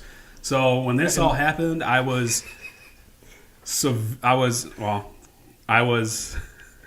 No, I'm just saying, like, and I think what makes it worse for you is the cockiest friend we have when it comes to Absolutely. sports is Kenny. Absolutely. So I always look for. I didn't had- care about any game that would happen any year. That I always game- look forward to Brandon versus Kenny. That's That's all I cared about. That Notre Dame came out, they were up like they blew that game too. They let Michigan score 21 points and then they ended up scoring in the last play. I had 9 beers in the fourth quarter. Okay, fourth quarter averages about 40 minutes. I had 9 beers in that fourth quarter because I was so pissed off because Notre Dame was coming. I mean, because Michigan was coming back. So I was. I'm not going to use vulgar language, but I was really freaking pissed. I was hoping you would be the first person to drop that F-bomb because nobody would That was expect gonna it to be it. you. No, But- Brandon would definitely be on the betting under on that one. Yeah, and I would be on the over. You would be on the over. I'd be way over. Yes, you would. I'm I surprised think it we hasn't both happened would. yet. Yeah, I agree, and I appreciate it. We would bleep it out, though. I just have to have you know. But this year, are we going to see a Brandon versus Kenny, or are we not? We are. I think the game. I think we're going to his house for the game. So Maybe. I'm not. I don't know. I'm just I haven't talked to him saying about he it. has like dial-up internet, and I don't like being 3 minutes behind watching a game. I want to see it live. that is very Okay, true. so why don't we Probably just Cody's. yeah? Okay, so wherever it's So, at. so anyways, let me just finish the story. Go so ahead. after Brandon went through his whole thing, obviously they score the last touchdown with Michigan scores the last touchdown with 2 seconds left. I mean, Kenny gets, and he probably was close to 9 beers as well in the fourth Didn't quarter. he knock over the pyramid? You stop. That's the story. That's no story. So I'm asking because he probably matched Brandon beer for beer. They both were going at it. So we had the pyramid. So as he scores, Kenny just, I mean, and this thing's sitting on top of our bookshelf or movie shelf, whatever, destroys it. Beer cans everywhere, hitting people in the face. I mean, they were empty, but it was hilarious. Brandon just storms out. Brandon was gone. I walked out as soon as he caught the ball. Right as he caught the ball, Brandon, you don't even know because Kenny's knocking crap over. He's knocking beer cans over, just yelling. I mean, yelling. It's 11:30 at night, and Kenny just going in, just screaming his lungs out. Ah! You know, Kenny goes, ah! Just going off. And then Brandon walking down to his truck because he was in an apartment on the second floor. Kenny opens the sliding glass door, just throwing explicitives, everything at Brandon. Brandon doesn't say one word, just gets out and just goes. Gets in his truck and he's gone. Posts on Facebook like an hour later. I can't believe it. This just isn't worth it. I'm done. I gotta end it. I can't do it. I don't think I said I got to end it. I think I'm just. I said your this. life was over. I said this isn't like something about this isn't worth it, Exactly, or something yeah. like that. Something right And along the I lines was of not. I was not going to do that. I was severely pissed off. We know you weren't. You were drunk and pissed off, but it was hilarious Yes, because I everyone was was- freaking out. Like I And said, I mean, I wasn't. I think Kenny even posted on that Facebook He thing did. with the highlights. He did, and he did. Brandon, did. like I said, Brandon would never do this, but Brandon with a potential suicide post and Kenny's posting the last play. and of course, you know, and like I said, I was not going to do that at all. I was not in that mental state of and mind. it's not- I was just severely pissed. But of course, Kenny puts that on the post Literally, I don't. It was the highlight, yeah, because I don't think they What? had GIFs or whatever they call them now. No. Of that. So yeah, it was it was the actual highlight, and of course my mom puts it below as something about This is Yeah. ridiculous or whatever. it's only a game. It's Oh, only a no game, bullshit! It's not just a game. Okay, it's Notre Dame versus Michigan, and it's not just a game. Notre Dame's better than Michigan. They always will be. So with okay, Notre Dame, Michigan. I'm hoping. I don't know. I might be out of town that week. That's Labor Day weekend, right? Yeah, I might September 1st. hit you guys up because I don't know if I've been to Cody's or not. I would love to see that game with you guys because that's the most fun. I don't like Ohio State, Michigan's one thing. I don't care where I'm at. I'm usually watching it with Shiv and that group over there, but I enjoy thoroughly. I don't even care. I don't have to watch football or drink with you guys all day. I just show up for the Notre Dame Michigan third and fourth quarter to see Brandon versus Kenny. It is my favorite time of year. It is like my next holiday is watching Brandon versus Kenny. So when that series kind of ended for a little bit, I was upset because I always looked forward to every year Brandon versus Kenny. You know what else I look forward to, Bear? Banana hammocks. Sometimes, but honestly, I was just looking forward to getting my hat from All Wear Clothing, the official merchandise provider of Over the Line Sports Podcast. Will the hat match my banana hammock? I don't know. You said you're getting bright orange. Bright orange, hopefully. I highly doubt it, but I don't need to know about you and your banana hammock. But I'm just hoping that All Wear Clothing is going to provide us with substantial amount of merch that we are going to turn around and hopefully sell to our 17 listeners or however many we have now. How many followers do we have anyway on the Twitter? Like 18 maybe? No, that's I not think too- Andy just followed us, so I think he was 18. Andy? Yeah. Andy? That's interesting. Yeah, we haven't mentioned him since episode 1. He doesn't really And- deserve it. And Where can they follow us at? At OTL Sports on Twitter. And on that's actually at OTL Sports Pod. Again, Bear is messing this up. This is why we don't ask Bear these things because he cannot get the facts. If it deals with sports, he can get it. But if it's our handle, he can't remember. I was really excited to get me to Facebook. So Twitter is at OTL Sports Pod. I'll get it right one of these days. I mean, we're only on number 5. I'll get it right by 10, maybe 20, something like that. Or 40 or 50. So on Twitter, at OTL Sports Pod. On Facebook, Over the Line Sports Podcast. I actually think we have more followers there than we do on Twitter. So. You're probably right. And we also, again, want to thank Wes Anderson for Moments in Time and our newest sponsor, Crandall's Quality Lawn Care. Give them a call, 419-704-5471 for all your lawn care and landscaping needs. Now, let's go into the AFC East, our favorite division. AFC East or AFC West? This is AFC East, my friend. East, if you read any of the texts. So you didn't read any of the text. You did not get my Okay. Google share with the agenda for every week. Okay, at the end of last episode, we said AFC West. We Remember? said- Because I said, what's John Gruden going to do? What is Mahomes going to do? And then we switched it middle of the week because we had Oh. to. So I'm supposed to blame So Stats Guy then? No, you don't have to blame Stat Guy because Yeah. I sent you the agenda. So obviously you didn't read the agenda. It No. sounds like you didn't do any research, is what I'm getting at. I got my AFC West research right here. AFC That would- West you're going to save for next week. That'll 'cause be good for next week. Next week we're doing AFC West, NFC West, Oh, and well, that's the Big fine. 12. Okay, let's go AFC East. And I'll AFC throw all my East. predictions right now. I was All about to right. say, good for you, though, Brandon, is that I did enough research for the both of us. So Well, that's good. I'm just going to go off the top of my head here. All right, good. Then I want to hear it. Who do you got Go winning? ahead. All right. Well, obviously you got the Patriots winning. I got them going 12-4. All right, Okay. perfect. Who's next? Okay. Miami, they're going to be a little better. You got Ryan Tannehill coming back. Yeah, I can see that look on your face. Going to be a No. little better. They're going to go 8-8. So, yeah. Okay. Gary's using my cap as his cap, I guess. I screwed this up. I can't see blue from green. So, All right, who you got next? the Jets, they're going to come in at 7-9. I got the Bills going 2-14. Wow, that was Whoa, the Bills are going 2-14. I think you're crazy. Yeah, Josh Allen is going to play. He's going to implode. He's going to keep his job going into next season, but yeah, he's going to I think you're crazy, but that's just me. Bear. Okay, great research, Brandon. We appreciate it. I'll go ahead and go a little bit more in depth. So this year I have New England winning the division again. This will be the last year they win the division. By the way, I'm going to call that right now. They will be 10-6 this year. Ooh. They lost Dion Lewis, Nate Solder, Malcolm Butler, Danny Amendola, Brandon Cooks, and you know who they added? Anybody? Crickets. Bueller, I have no idea. Eric Decker. Jeremy Hill, They did add Eric Decker. and Eric Decker. That is it. Yeah, Those guys are both past their prime. yeah, but you still. Oh, do you think Tom Brady's past his prime?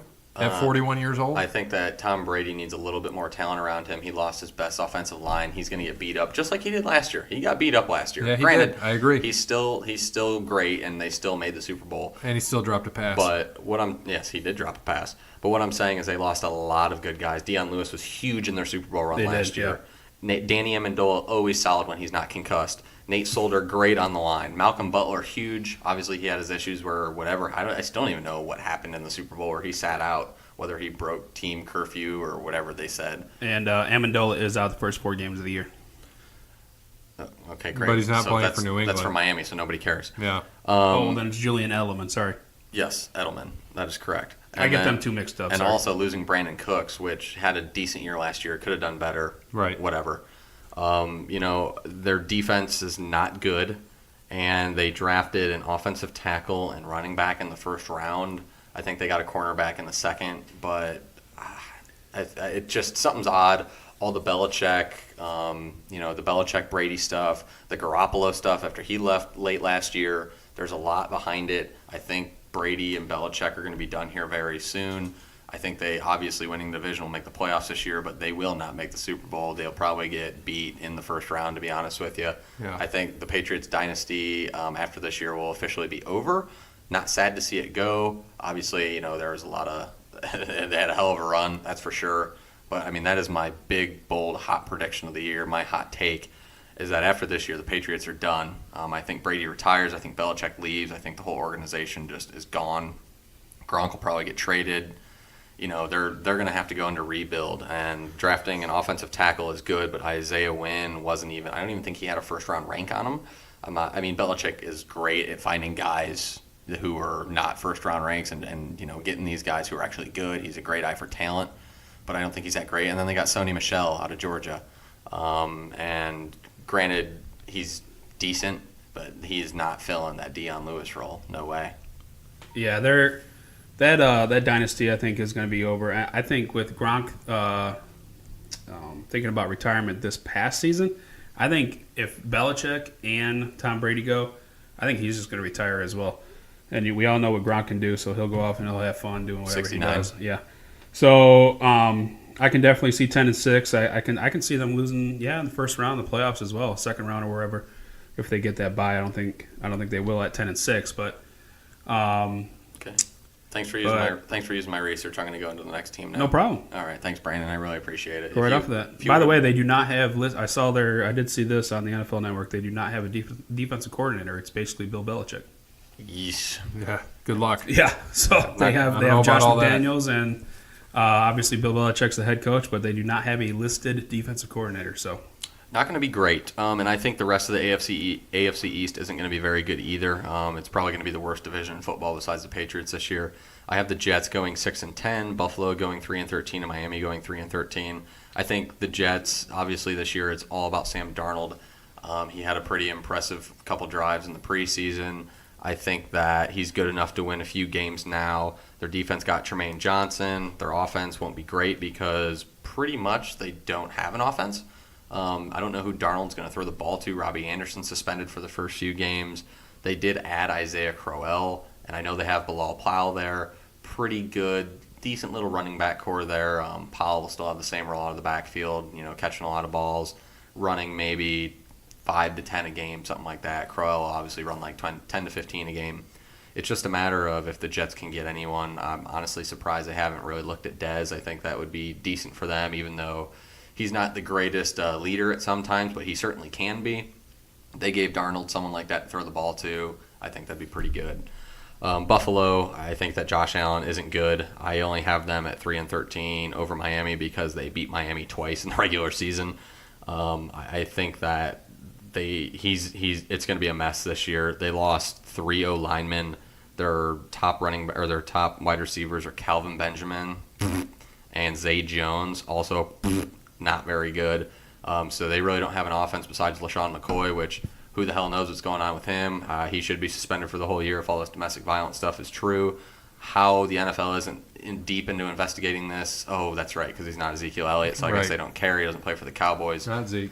So we'll see about that. If they lose him, they might go 0-16 this year. I don't think they win much. I was watching Allen in the preseason, and granted, he does have a monster arm. He's not very accurate, and he made a lot of bad decisions. Granted, it's preseason game 1. I just haven't heard a lot of good from camp, so I wouldn't be shocked if A.J. McCarron starts the year. Still not what the Bills are looking for. And just to finish off with Miami, obviously they do have Ryan Tannehill coming back, and I have them at 3-13 off of the basis that I assume he's going to get hurt again. He always is. If he doesn't, they're an 8-8 team. I think they had a great draft. I mean, they got Minkah Fitzpatrick out of Alabama, amazing corner, probably the best corner in the draft. They got Mike Gesicki, the big tight end out of Penn State, who's going to be a monster in that offense. And they got Jerome Baker, linebacker out of Ohio State, who's going to be pretty good on that defense. So as the years go, if Tannehill stays healthy, I think that team's going to be good. They have a pretty good offense with Kenny Stills. Unfortunately, Jarvis Landry's gone, who was big for them. We'll see if Devontae Parker can step up at wide receiver this year. It seems like he's had hype for the last 2 years and kind of let everybody down. Ndamukong Suh's gone. Mike Pouncey's gone on the offensive line, so Tannehill doesn't have a center. He's got to work with a new one now, and I have a feeling he might be running for his life a lot, which isn't good for a guy coming back with what? Do you have an Achilles or ACL last year? Who was that? Ryan Tannehill. Oh, gosh. I want to say he had ACL, but I could be wrong. I think it was an ACL as well, but I couldn't remember. Regardless, the backup, do you know who the backups are there? No idea. Not Jay Cutler. Not Jay Cutler. So their backups are, and let me know if any of these guys are good. Brock Osweiler. Oh, he's fantastic. Tremendous. I think he's getting paid $18 million this year. He's the smartest guy in the NFL. Bryce Petty.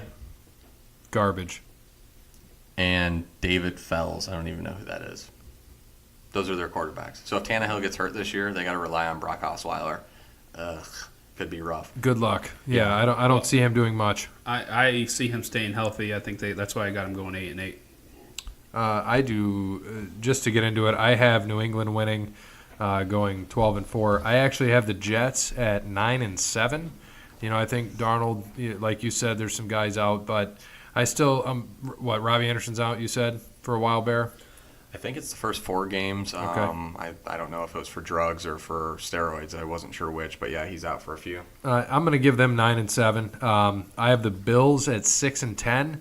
I think Allen will kind of surprise us a little bit, and then I was kind of middle of the road with what you said about Tannehill. You said 3-13 if you think he's going to get hurt, or 8-8 if he's healthy.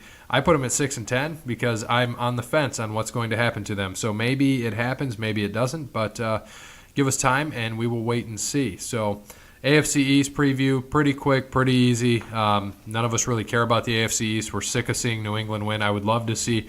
My happy ending would be if the Jets came back and Darnold was just a monster and took over the Patriots. We all know that likely will not happen, but that would be amazing for us. So hopefully that happens. We'll see. More in time. Next week, again, we have the AFC West and the NFC West. Brandon, AFC West. Follow the notes. They're not changing.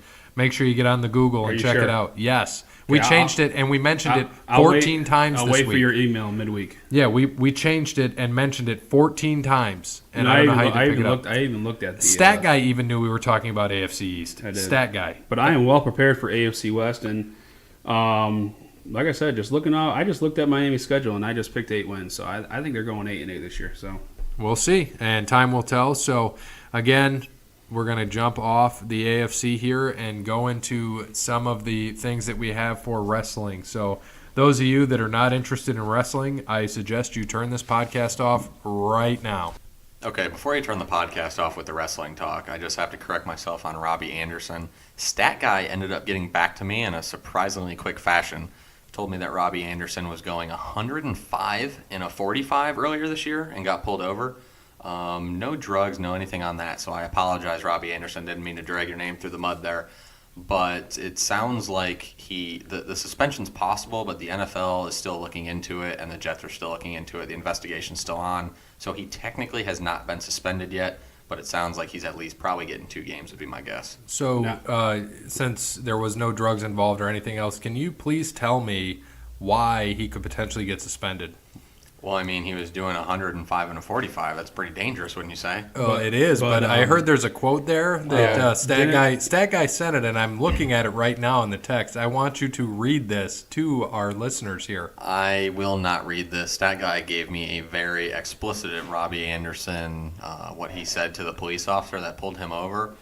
It was something along the lines of having some sort of intercourse with his wife and potentially finishing on her.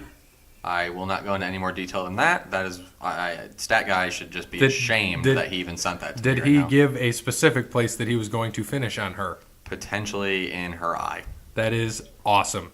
Thank you, Robbie Anderson. I hope you actually do get to play because I have the Jets at 9-7, and you would be help for Sam Darnold. So I hope that does happen. Brandon, since we said we were going to get into wrestling, I need some information from you. We know that unfortunately Jim Neidhart passed away this week. He is the father of Natalia and also one half of the Hart Foundation, and he is remembered for his, of course, beard, and his laughing was incredible. But can you kind of just tell us what happened to Jim Neidhart? Yeah, very sad story. I guess he has been battling some health problems, but he, I guess, just got out of bed in the morning, and from what I read, he just went to go turn down the thermostat or something, and he just fell and he hit his head, and then he ended up passing away from that. I guess he had a seizure, and by the time they got there, he was pretty much gone. So, very sad story. I'm not afraid to admit it. I do watch Total Divas.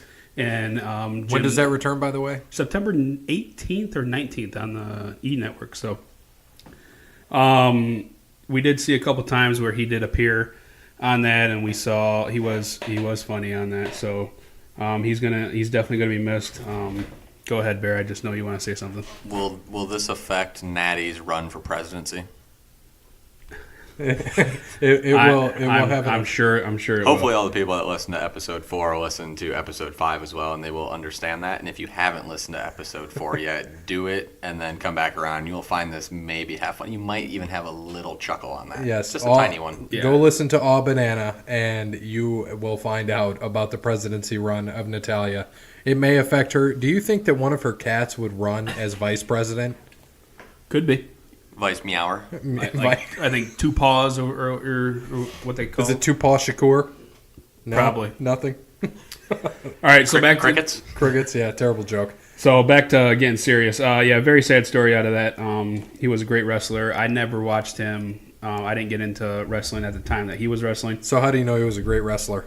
Well, it's called the WWE Network. So Do you can go back subscribe and to watch that? I do. Oh, okay. $9.99 a month.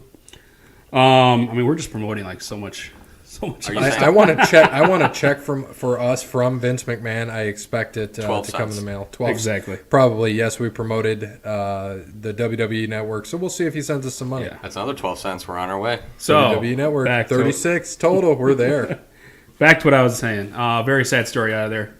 Just another guy this year that we lost too soon. So And who were some of the other? Because we haven't really covered it. Who were some of the other people we lost this year? we lost Ivan Bruno Volkov. Sammartino. Bruno Sammartino. And what about Volkov? Didn't we lose him too? We lost Volkov. We lost Brian Christopher and Brickhouse. I'm stumbling on his last And name. Brickhouse Bunk or Bunk, Yeah, something like that. those I wasn't all sure three of who it was. those they passed away on the same day. Very sad. And since you mentioned Brian Christopher, can you kind of we had some new Austin, one of the listeners, thank you on Facebook for sharing this with us. Some things had come to the light about they think it could be a potential murder of Brian Christopher. Is that correct? Yeah, I didn't read the full report, but they're saying, and Jerry Lawler, he's really pushing for this. I guess some new evidence came out or something, saying that he couldn't have done that himself. Something about, I think I read something about a guard was, they're supposed to be checked on, and nobody came around or something like that. So very, very odd and weird story coming out of that. Hopefully the truth will come out on that, and we'll get the facts of what happened. But yeah, just it's too early on, but a lot of weird stuff coming out of that story. And to go back, Stat Guy did get back to us again. Surprisingly, I'm shocked that he's doing something. Brickhouse Brown is There we who go. we lost. So Yeah, and also Vader. We forgot about Vader. oh, Big We Van lost Vader, we Vader. lost him. Yeah, and, that was and Matt Capitelli, if you remember him. Yes. That was very sad as well. I think he ended up losing his battle with cancer this year. because he was on Tough Enough, right? Yeah. And he probably would have won. Season 3, I believe. Yes, I mean he Was that the same as Mazanin? No, I don't think so. Different one. All right. It's sad for us we've all been wrestling fans fans for years. I started watching in '94 before Bear was born. And Brandon, I think you said you started watching when? And I watched when Lex Luger picked up Yokozuna, and I didn't really commit to it until about 97, 98. so that was like what, '93 when he lifted up Yeah. Yoko. That was early. He was like, believe it or not, he was like my very first favorite wrestler, and then of course Stone Really? Cold took that over. Were you? Yokozuna? No, Lex Luger. Well, now, Lex Luger, were you a fan of him when he was the narcissist? Can you say that word, please? Narcissist? Okay. Do you know what a narcissist is? I don't know. I don't have my dictionary in front of me. Gary and I are probably both narcissists. Yes, we are. Very much narcissist. Have you ever read, I don't know if you read, but have you ever read the No. picture of Dorian Gray? He is very much a narcissist. Very much. Figaro, have you heard of the opera Figaro? Figaro. Yeah, Figaro. yeah. He's all about looking at himself in the mirror. That's a narcissist. Okay. Checking himself out. Bear does it every day. We can Yeah, I see- get it. Good. I'm happy that I'm you doing do it right now. So yes, you are. So let's get into SummerSlam. So we have 13 matches on the SummerSlam card that is taking place this Sunday. I also think there could potentially be a 14th match with Elias and Bobby Lashley, but we are yet to see. So I have the list for you guys. Rundown. I'm gonna give a rundown Yeah, of because these matches. I have 12, so I don't know what your 13th is. Okay, well let's go with the first one. B Team versus the Revival for the Raw Tag Team titles. Who do we got? B team. B Yeah, Team. yeah, B team. All right, I also have the B team. It's next, Cedric Alexander and Drew Gulak for the Cruiserweight title. Who we got? Cedric. Give me Gulak. All right, Cedric. I have Cedric retaining. You got Gulak taking it. All right, next, Rusev and Lana against Andrade Cien Almas and Zelina Vega. I just give me all the Lana. Yeah, give me Lana too. It's Yeah. Lana Day. Lana Day on Rusev Sunday. and Lana. Do you think Lana likes her name backwards? Yes, she might like her name backwards. She might like it from the back. I can tell you that. So we'll see. Either way, CJ Perry is beautiful. And have you guys noticed? I don't know, Barry, you haven't watched much. Have you noticed that she lost her accent in May? I don't know who CJ Perry is. CJ Perry is Lana. That's her real name. You mean Steve Perry? No, not Steve Perry. Are you sure? Yes, Okay. not the former lead singer of Journey, who, by the way, I will be working next week. Steve Perry. I will be working Journey next week in St. Louis. Looking forward to that. That's why we're recording on Tuesday next week, and we'll see what happens. So next we have I have Rusev and Lana. You also have Rusev. We all have Yes. Rusev and Lana. Perfect. All right. Next we got Finn Balor and Constable Corbin. Finn. Yeah, Finn. Finn as well. Daniel Bryan versus The Miz. Miz all day. Yes. Miz all day Yes. here too. Yes. Yes. No. Yes. Shut up with your chance. Just worst overrated Daniel Bryan, champ Brian ever. Danielson. Brian Danielson will not win. Mike Mizanin all the way. He's going to do it for Little Monroe Sky Mizanin and his wife Maurice, Nope. who, by the way, is still my favorite diva, next to Lana and now Alexa You Bliss. sound like Jason. Has DB's doing it for 15 Birdie. different Favorite freaking divas. Maurice is my all-time favorite, and then Alexa Current. So we'll do that. And since we're talking about songs later, I just want to throw out there, Pourquoi is probably my favorite Divas song, which was Maurice's song. Just throwing that out there. It won't make my top 10 next week, but we'll see. Next, Braun Strowman versus Kevin Owens for the Money in the Bank contract. What do we got? Give me Strowman because I see if he loses by disqualification or countout, he loses the contract, which means there'll be some sort of ref bump and he'll end up retaining. Right. I have Braun Strowman as well. What do you got, Walzak? I have a shocker. I have Kevin Owens winning, and I have him cashing in later that night. On? Oh, wait, we'll get there. Yeah, we'll get there. Shinsuke Nakamura versus Jeff Hardy for the U.S. title. Match of the night, by the way, guaranteed. This will be match of the night. And give me Shinsuke. I'm going I to hope disagree on match of the night, but I got Shinsuke as well. Next, Yeah, I got- we know AJ Styles and Samoa Joe will be match of the night. We get it, Gary. You don't even have to say it. I got. actually, I was going to say Daniel Bryan and The Miz, but that's okay. I got Shinsuke. That's just a phenomenal answer. Yes, it is. AJ and Samoa Joe, you probably don't know this, have fought several times in TNA, so I've seen this several times. So Miz and Daniel Bryan is where I think is going to be match of the night. Next, Bludgeon Brothers versus New Day, SmackDown tag titles. Bludgeon Brothers. New Day had to run forever. I think the Bludgeon Brothers will keep it. Yes. New Day. I have Bludgeon Brothers. And this is also, this next one, another potential match of the night candidate because they don't have this Iron Man match ridiculousness. Seth Rollins with, don't forget, we saw the return of Brandon, who returned. Dean Ambrose. Dean Ambrose, who looks like Sheamus's little brother now. And if you guys saw that meme today,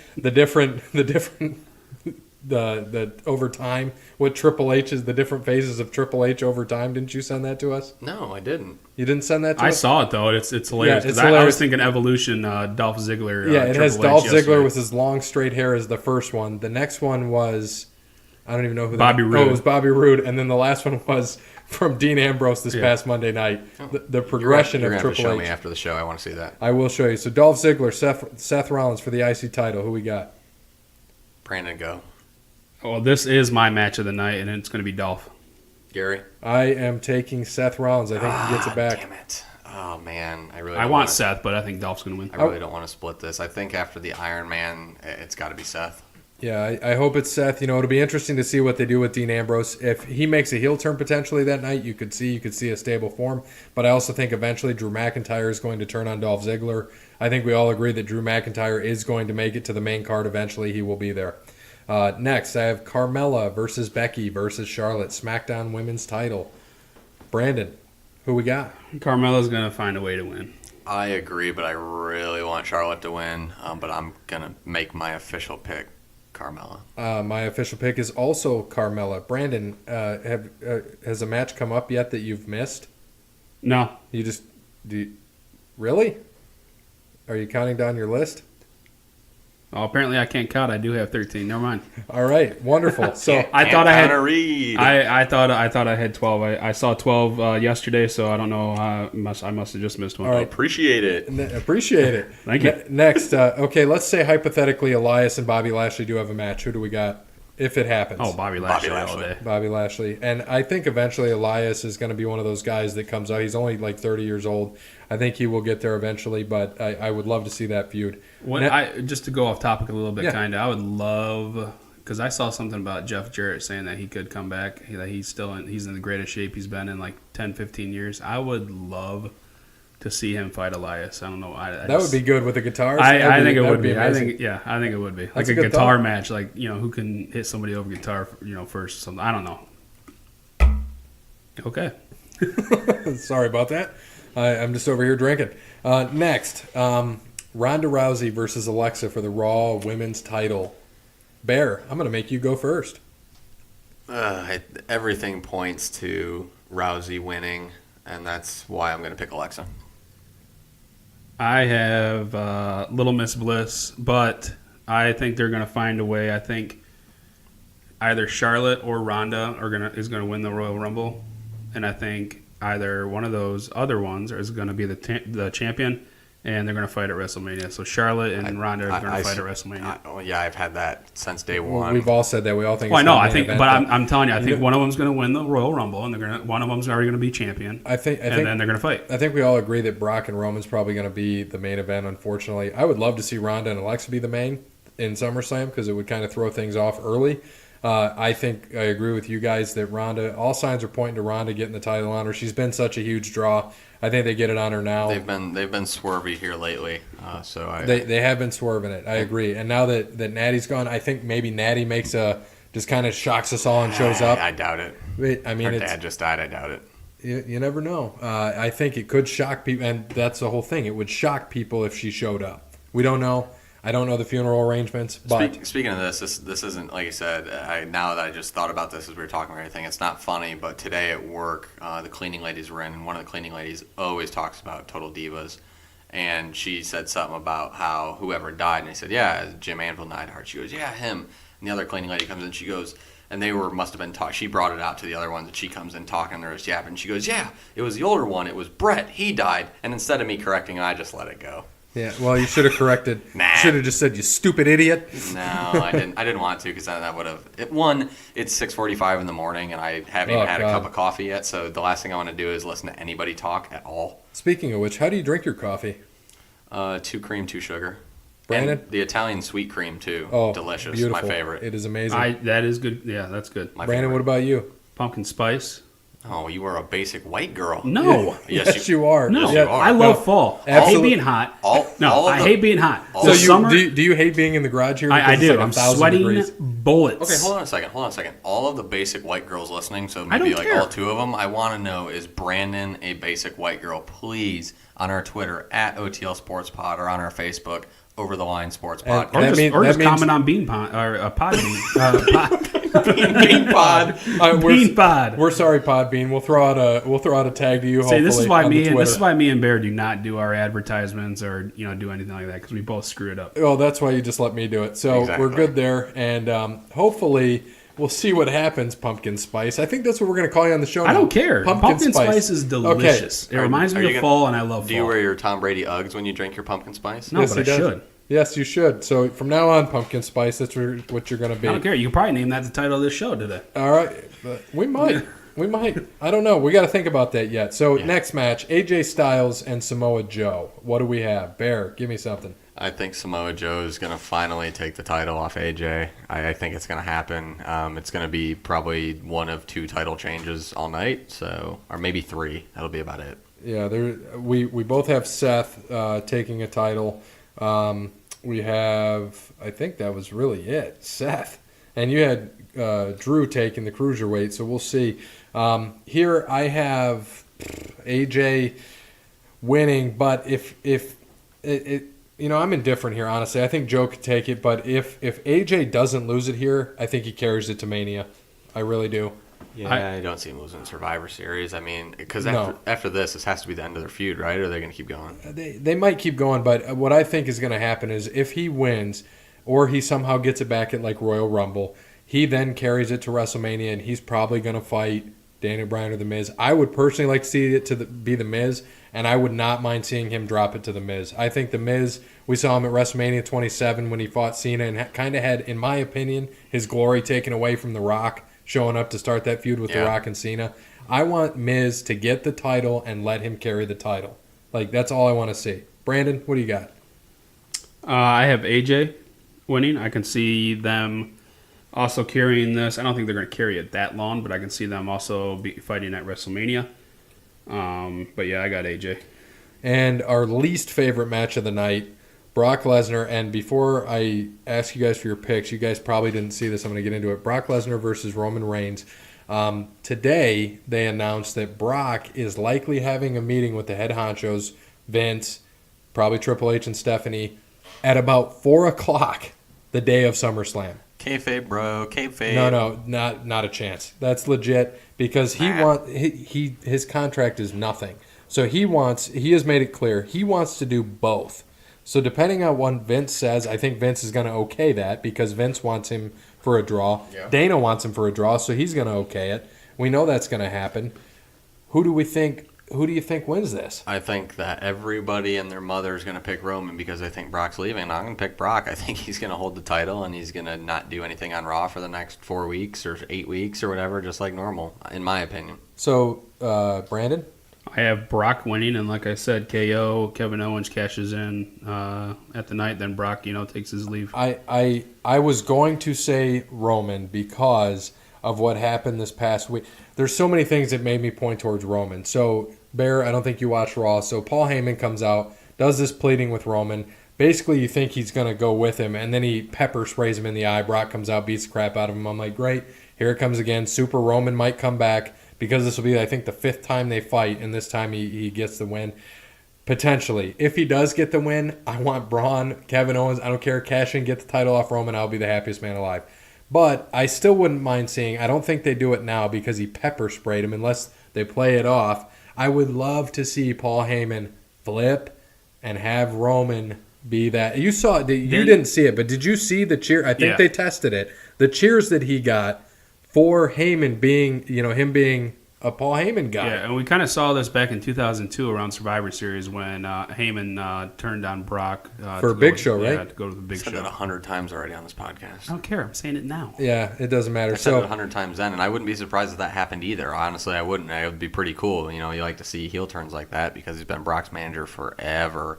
But yeah, if Braun or honestly, I think if Braun wins, he's holding that thing. especially if Lesnar really is gone. They'll push him to Mania. I think Lesnar stays as a part-timer, but they need to get the title off him. He's had it for way too long. He doesn't defend it. The last time when the last time he defended it was?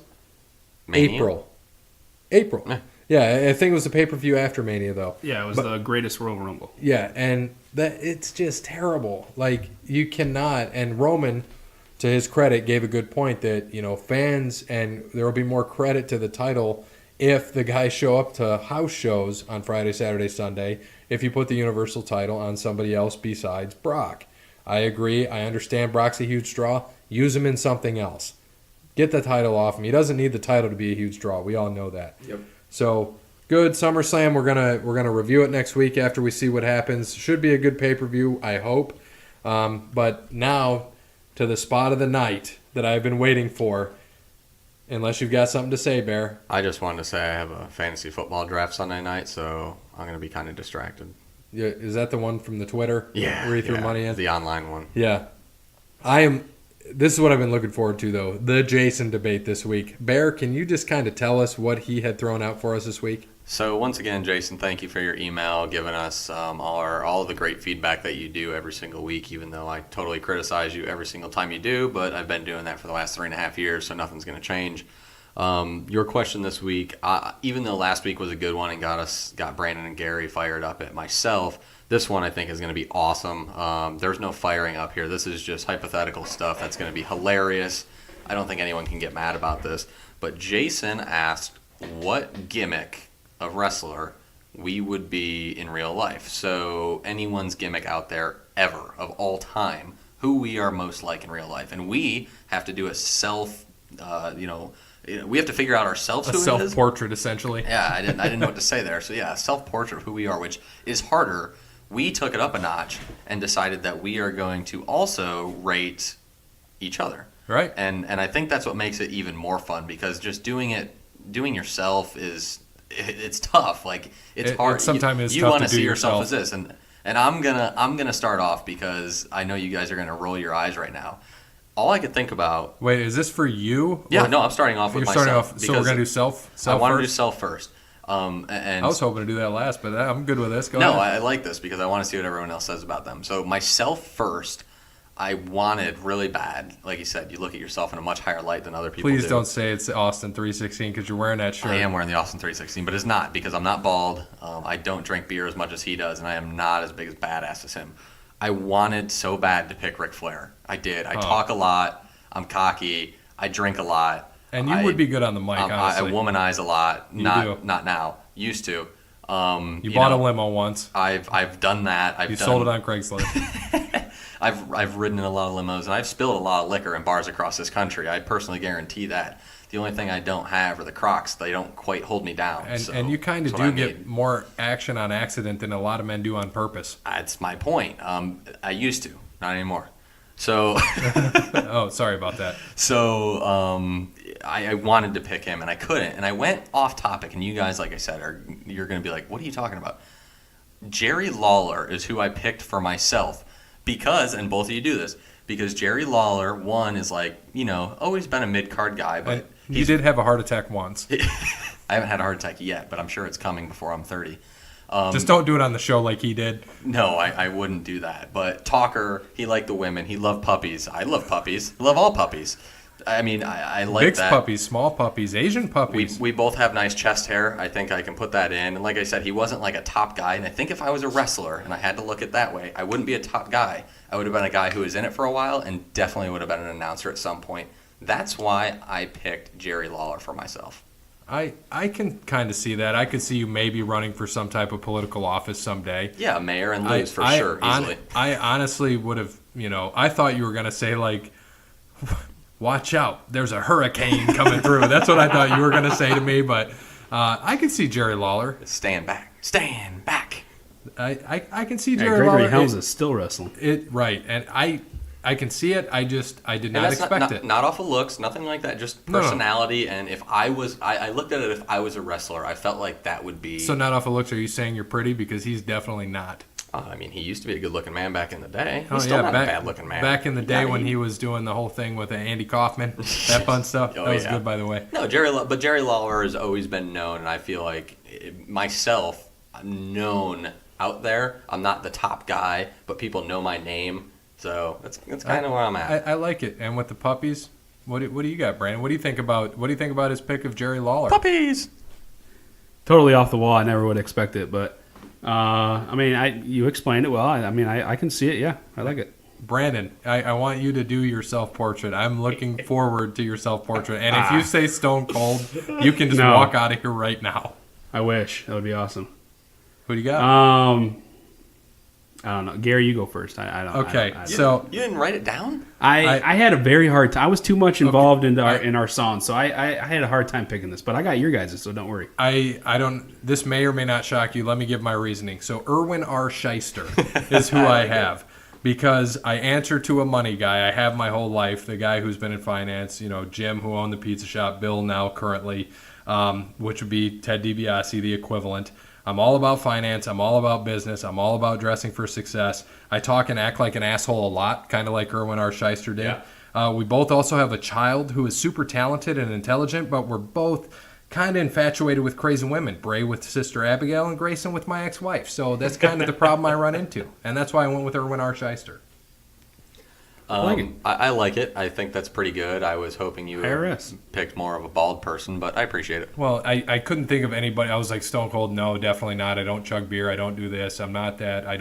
I kind of fight against the establishment, but I would never. My boss would just be, see ya. Bill, no, Bill scares me. Bill's like 6'13", and yeah, that adds up, So right? 7-1? Yes. No, he's probably like 6'4", 6'5", and no, I would never do that. He's a respectable guy. He's not like Vince. Although I hope Justin does make a comment about it because it is Justin's dad, Justin on the Twitter, and is Bill. He is my boss. I already see the next question coming in. I yeah, can see I it can already. see it now. Right. Why is Gary going to get fired next week? Yes, but I couldn't think. Who else out there do you think is well? Unless you have a pick of a guy that's bald for me. Well, I mean, I loved your pick. I think that's great. Looking at the money side of things, absolutely. If you would have brought that up first, he would have been the first guy I would have named. It would have been him and DiBiase, one of the two. I would have said, oh, for sure. But I wouldn't have picked that. I got a different guy for you, but I'm still waiting on Brandon's pick. I got to see Brandon's. What do we got?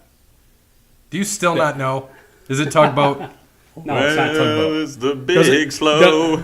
It's I'm not Yokozuna, that Big bad. Van Vader. No. Does it have to be a wrestler? It could be. Who do you got? It's a wrestling gimmick. I don't care. I picked an announcer. I'm probably gonna go with one too. I'm probably gonna go without the Bell palsy. Probably JR. Probably Jr. Why? Yeah, Explain. why? Cause he's a football fan. I love football. He always talks about his family. I always talk about my family. He's usually not a dick. I'm not a dick. Cocky. I did Yeah. throw that out to you on your birthday. You're one of the most humble people I know. Yeah, I did. And, I liked and it. since I you appreciate said that, I'm going to go into mine for Brandon. I said JR, and here is why I said JR. Nice. You kind of look like him. Minus,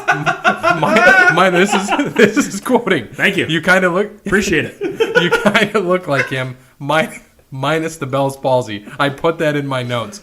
Both of you love Stone Cold. Would marry him if you had the opportunity. You love your college football team, and you'd probably use that as your song to enter. I It'd said be the the same greatest exact entrance thing. ever. And you have catchphrases that will last forever, like "Down goes Jake." I'll never forget it. Or "Aw, banana." So I agree with you, Bear. Since we're on Brandon, what do you got for Brandon? I feel like I shouldn't be in arm's reach right now. For Brandon, I If picked. it's Mabel or Viscera, I swear, I tell you. Well, you are a white male, so I did not pick either of them. I picked Earthquake. I knew you would. John Tenta. He was also Golga. I can see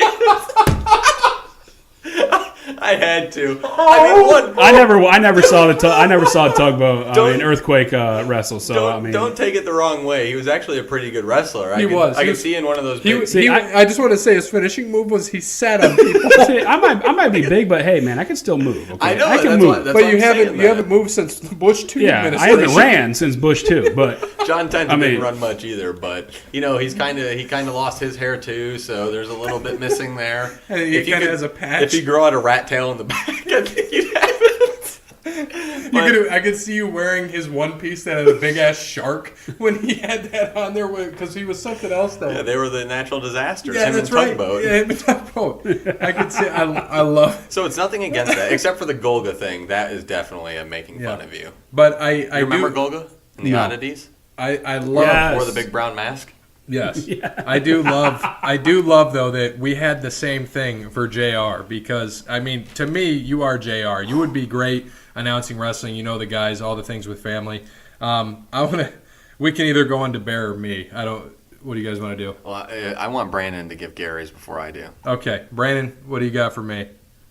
I got the lunatic, Dean Ambrose. I I've seen you wanna be hear lunatic. I've seen you walk on cars. So I've seen you be a lunatic. So yeah, I got Dean Ambrose for you. Oh God, I would have never thought that, but that is actually pretty accurate back in the day. Now I can still be a lunatic, not as much as years past. Thank God Brandon's still a friend, because I was an absolute just lunatic asshole. I appreciate that one. Mine has nothing to do with your personality. This is totally just based on looks. Luke Gallows, because you guys look like twin brothers. I knew. No, not Festus. Give me Luke Gallows. No. Look just like each other. It was funny that you said that because I was thinking somebody was going to say Luke Gallows, and I thought about this too. I was ready for somebody to say Luke Gallows. Did you ever look at him, and if you put hair on him, he looks like Kevin Nash? Do it. Look at him. I'm telling you. Look at him. Look what Kevin Nash when he had the goatee, the dark goatee back when he was Diesel, and just look at him, and like you could print a picture, erase his hair. He looks like Kevin Nash. I can see Carl Anderson though. I can see Carl Anderson That too. was my second pick. Okay. Because they both look like Gary. Yeah. Oh yeah. Luke Gallows I just see looked it. more like Gary. I appreciate I it. see it. Thank you very much. So You're I will welcome. be a Dean Ambrose / Luke Gallows, Carl Anderson pick. I appreciate it. What do you have for Bear? I've been waiting for this. Bear, you're going to appreciate I mine. said Harvey Wimpleman, but that's just because I knew he was going to be a dick and pick Tugboat or Earthquake or freaking Rikishi or Yokozuna or something. So, but for an honest pick, if I got to be honest, I'm going to go with Woo Zack Ryder. That's a good one. I could see that. I could see myself being Kind of a Zack Ryder. mid-carder, just has a stupid Yeah, catchphrase. spiky hair Yeah, kinda a spiky little hair. bit. I could see that. Good looking, great body. Yeah, you're not fit at all, but that's okay. Mine has nothing to do with looks at all. I am going to call you the White Godfather, and I don't even need to give an explanation. Because Bear over here used to have Ho train. So, or you could be like, back in the day, I guess I could be Papa Shango, and you could be the White Godfather. That's so, good. I like that. So I should go buy a strip club then. right. So, hey, Jason, we had some fun with that. I appreciate Hold it. on, wait a second. I got one more because I know you guys didn't do this, and this was my surprise. Uh-oh. Us three as a podcast, I picked New Day.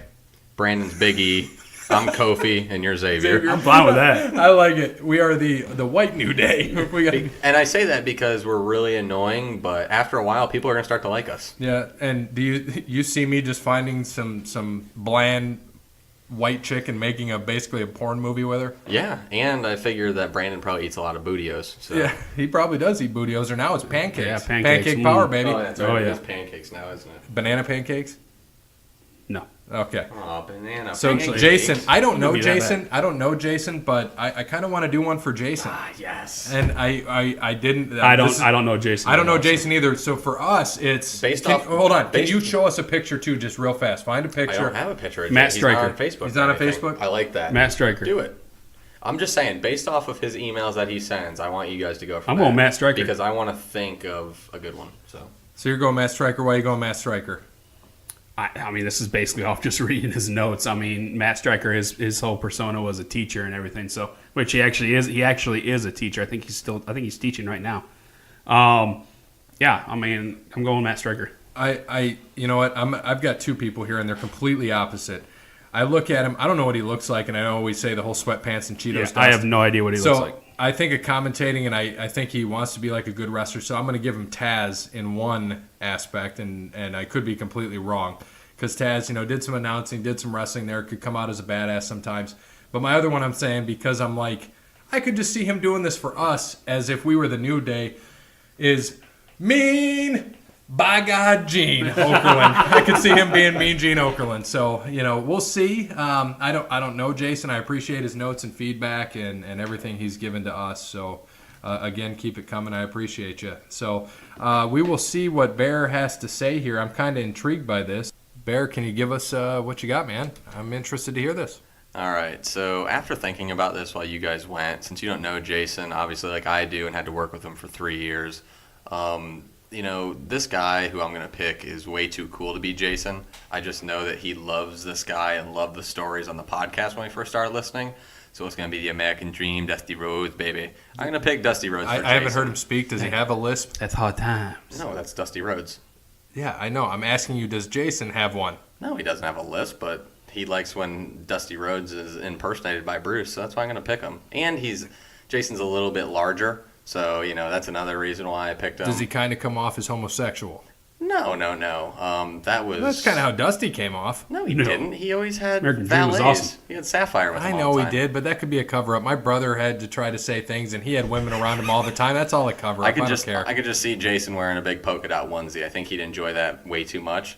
So I'd pick the American Dream Dusty Rhodes for Jason. And you just showed me a picture of him. So actually, just off a picture, I was like, man, he kind of looks like Shane McMahon to me, just from that little circular picture. Don't even give him the freaking credit of that. Well, Shane McMahon's way cooler than him. Well, but he kind of looks like him, and yeah, if Shane McMahon was 150 pounds heavier. Oh, jeez, God, dude, this guy is just brutal. Sorry, Jason, I don't know you, but and honestly, I'm going to throw this out. I know we have guests coming up. We have, I think AJ's going to be on in a couple weeks. We've got Nick coming on for hockey. I honestly, when we do one of our wrestling shows, because I'll just break this. This is breaking news right now. We are going to start doing twice a month. We are going to do 2 episodes a week. One, we'll have the normal episodes every week like we do, and we are going to also do a special episode which will include one of them a month will be all about a specific time in sports or something specific about sports in general, and the other one is specifically going to be about wrestling. I would like to see Jason come on one of those shows that is all about wrestling. So Jason, you're listening. Keep that in mind. I want you to drive out to White House, come to the ex-wife's garage. She has no idea we're here, so that's great. And get on the show, if Bear will allow you to. Well, of course I'd allow him to, but he barely even leave his house. I mean, he lives in Middletown, Ohio. It's kind of far away. Okay, well, if he wants to be on this amazing podcast, he's going to drive out here. But if he doesn't want to be, he doesn't have to The only be. place he drives to is the Pizza Hut buffet. Well, they still have those? My kind of guy right there. Yeah. I didn't know they still had Pizza Hut buffets. A lot of the Pizza Huts, like the one in Waterville, the one in Mom. I know they don't. Trust me, he found it. They don't have it in Cedar Point anymore, I can tell you that. Yeah, they do have the Midway buffet, though, at Cedar Point. Good place. Check it out. Why would you eat buffet at Cedar Point? It is. It's It is you, great. delicious. So you eat and then do loop-de-loops and throw up No, everywhere. you go there at the end of the day, Yeah. you jerk. Jeez. It's not like I you don't go know there why at 2:00 and then you go back on like the Wicked Twister or something. Right. So to go into the next thing, and this is actually going to be our last topic for the day, and guess what? This is going to be the longest episode, so I apologize to the fans out there that listen to us. We're going to do top 10. We said top 5. It is now top 10. I'm not doing 10. Sorry, Barry. We're doing top 10. Wrestling theme songs from the 80s and 90s. It can be from WCW, WWF, or WWE, whatever you want to say. ECW, I don't care. So, Brandon, you and I both had some honorable mentions before our top 10. So we'll run down, we'll do our 10 through 6, and then we'll pick up Bear at the top 5. Brandon, who do you have for honorable mention? Honorable mentions. Latino Heat. Well, Awesome. that was after 2000, but No, sorry. it wasn't. Yes, it was. No, it wasn't. They did Yes, not it was. debut until 2000 or 2001, Yeah, and they they didn't came even come over. They until- came in as the Radicals. It was Yeah. him, Benoit. Oh, well, I'm glad I had him at Perry's. 15, so there Well, you go. it was Dean Malenko, Perry Saturn, Benoit, and Eddie Guerrero. So I'm Yeah. just gonna shut you down right there. I knew this Well, would happen. Stat guy, sorry. You don't need It was to your you're research. wrong. All right. It wasn't Stat Guy. Gold Dust. Honorable mention. Okay, I like it. I liked it. The Brood. Now tell me that. I forgot about that. That was a got good one. me going. That was a good one. I forgot about that, and I figured it got you going. Is it because you like? Is it because you like blood? No. You don't like that? Um, I figured you did. Kane. It's got to be Kane. Which Kane? 97 Kane. Okay, well, I mean, Kane had like 3 different things before he started. The 'Cause he started original. off No, with the organ, original. the organ, Yeah. Yeah. because even before Original. 99, he still switched that again. All right. What else you got? Yeah. What was that? 3? Well, 2 technically. Well, no, yeah, that was 3. Because the 4th one, I guess, I was way off. Sorry. So my last one. Let's go. I didn't rank the honorable mention, so I'm sorry. Let's go. Just pick it. What is it? Honorable mention. Give it Man, to us. let's go Undertaker. Okay. I had none of those. What Undertaker? He also 90, had 98, 90. so the yeah, Ministry. Yeah. So, Ministry I didn't know if you were Undertaker. going Ministry or Yeah. Limp Bizkit, so I was No. hoping to see which one you No, were no, doing. no, no. Yeah, Limp Bizkit was after, anyways. Was it after? Yeah, it was after 2000. So my honorable mentions: NWO theme, the original NWO theme. I had to throw Hogan in there. Real American, Rick Derringer, I thought and then about HBK, Sexy Boy. I thought about it in the top 10, but I had to throw it in Which the honorable one? mention. Sherry Not singing? Sherry, not Sherry, but I'll throw her in the honorable mention because she was fun. So Brandon, what do you got for number 10? Number 10, I have Kurt Angle. All right, I have I Won't Do What You Tell Me. You know whose song that is, Brandon? What? I Won't Do What You Tell Me. Stone Cold. He's number 10 for me. So the glass breaking. You Yes, could the have said glass that. breaking. So All right. we'll just say Stone Cold. I actually have the names of the song. So anyway, go ahead, Brandon. Well, I'm awesome. I'm glad you had the name. Number 9, what do you got? Hardy Boys, All right, No Chance in Hell, Vince McMahon. Number 8, Harlem Heat, I have Wolfpack, NWO Wolfpack. Ah. Number 7, Good one. Mankind. DX. Mankind. I like it. Sorry, I didn't even think about it. It's a good one. I have DX there. Number 6, DX. all right, I have High Energy with Owen Hart. I like it. All right, so now we're at the top 5. Bear, what do you have for number 5? So number 5, I have the red and white NWO Wolfpack. I love that one. Absolutely one of my favorites. Yes. Ow. Yep, Down, and I- down, down, down. Yeah. It was so hard for me. I had to throw that at number 8. What do you got, Brandon, for number 5? Ultimate Warrior. That's a good one. I forgot to throw them in the honorable mentions. I do not have them here. I don't know if you guys will know this, and I'll show you after the show, but Rey Mysterio Jr.'s first theme in WCW. Yeah, I'd have to look that You'd up. have to listen to it. I'll let you guys listen to it. Jason, listen to it. Number 4, Bear. My number 4 is Ministry Undertaker as well. Absolutely love that. Scary as crap when I was younger when he came out with the Ministry. Love the music. Right? Brandon? Mick Foley, the car crash one. Yes. Love And that. and I swear, because I know Stone Cold's coming for you. If it's number 1, I'm punching you in the face. Number 4, the Sting Crow theme from WCW. Okay. It was just a big deal because it was when he first came back. Had the whole gimmick of the Crow. It was big for me. I was a big Sting fan. So number 3, Number 3 is the Stone Cold glass breaking for me. Yep. Absolutely. nice. And Brandon, number 3, Piper. Piper. Oh, that was a good one. I had him there. and I didn't Bagpipes. put him in. Love it. Love It's it too. I have $1 Million Man, Money Inc. baby. Yeah, right, money, money, money. Number 2. Number 2 for me is Jericho when he first debuted. His original, I think it was Break the Wall. It was always Break the Walls Down, but But the original, once, and I just, a side note on this, I'm sure we'll get to it at another point when we have some other top 5, but literally the loudest pop I have ever heard in my entire life when it came out for The is Rock? when he comes out. Yep. I mean, listen to that. The Oh, crowd it's goes insane. insane. it's absolutely insane. Brandon, number 2. HBK. Okay. Which one? Sherry or Shawn Michaels singing? You didn't even know that she had 2 different ones, did you? I didn't know he had 2. I'm Jesus. sorry. Okay, I didn't- we're gonna play that. Sorry. Sherry sings one of them, and I think it's pretty No, not the good. crappy one. The good one. it's the same song, just her singing or him. All right, number 2. I did this. Him sing. Okay, I'm sorry. Him singing. Thank I you. heard it. I can So, hear it in my head. Number There you go. 2. This was absolutely terrifying, and it's my dad's favorite wrestler, so I had to throw it here. Psycho Sid. Yeah. Yes, I love Psycho Sid. That's a good one. Yes. Bear, number 1. My number 1, and should be everyone's number 1. Obviously, it's not Brandon's, and you haven't mentioned it yet, and I think you're going to overlook it. But I guarantee it. oh, you didn't know? Yeah. Your ass better call somebody. I thought about making that an honorable Oh, mention. if that's not everyone's honorable mention, that should be your Yeah. number 1. That is, and you can repeat that still to this day. To this day. And Good. yes, and we already know yours is Stone Cold, you homer. Yeah. Jeez. Sorry. And mine is, can you guess my number 1? Since it's not that, Oh no, then I can't. it's Jericho. Okay, So that's fair. yes, same thing, Jericho. That was mine. It was hard to do a top. We were trying to do a top 5. I was struggling with doing that, and then Brandon tells us earlier I have my top 5 and 10 honorable mentions. So I said, Yeah. let's do a top 10. 'cause I that's could what have wanted done to do. 10, but 5 it's a little bit better. But Yeah. yeah, I mean the New Age Outlaws, that's number 1 always. Well, Yes. I guess since I was wrong with Latino Heat, I guess when we do the 2000s one, he'll be on there. He'll That'll make be the next list. week. Thanks, Yeah, Brandon. we're doing that next week. You'll probably forget. You'll probably probably will. forget.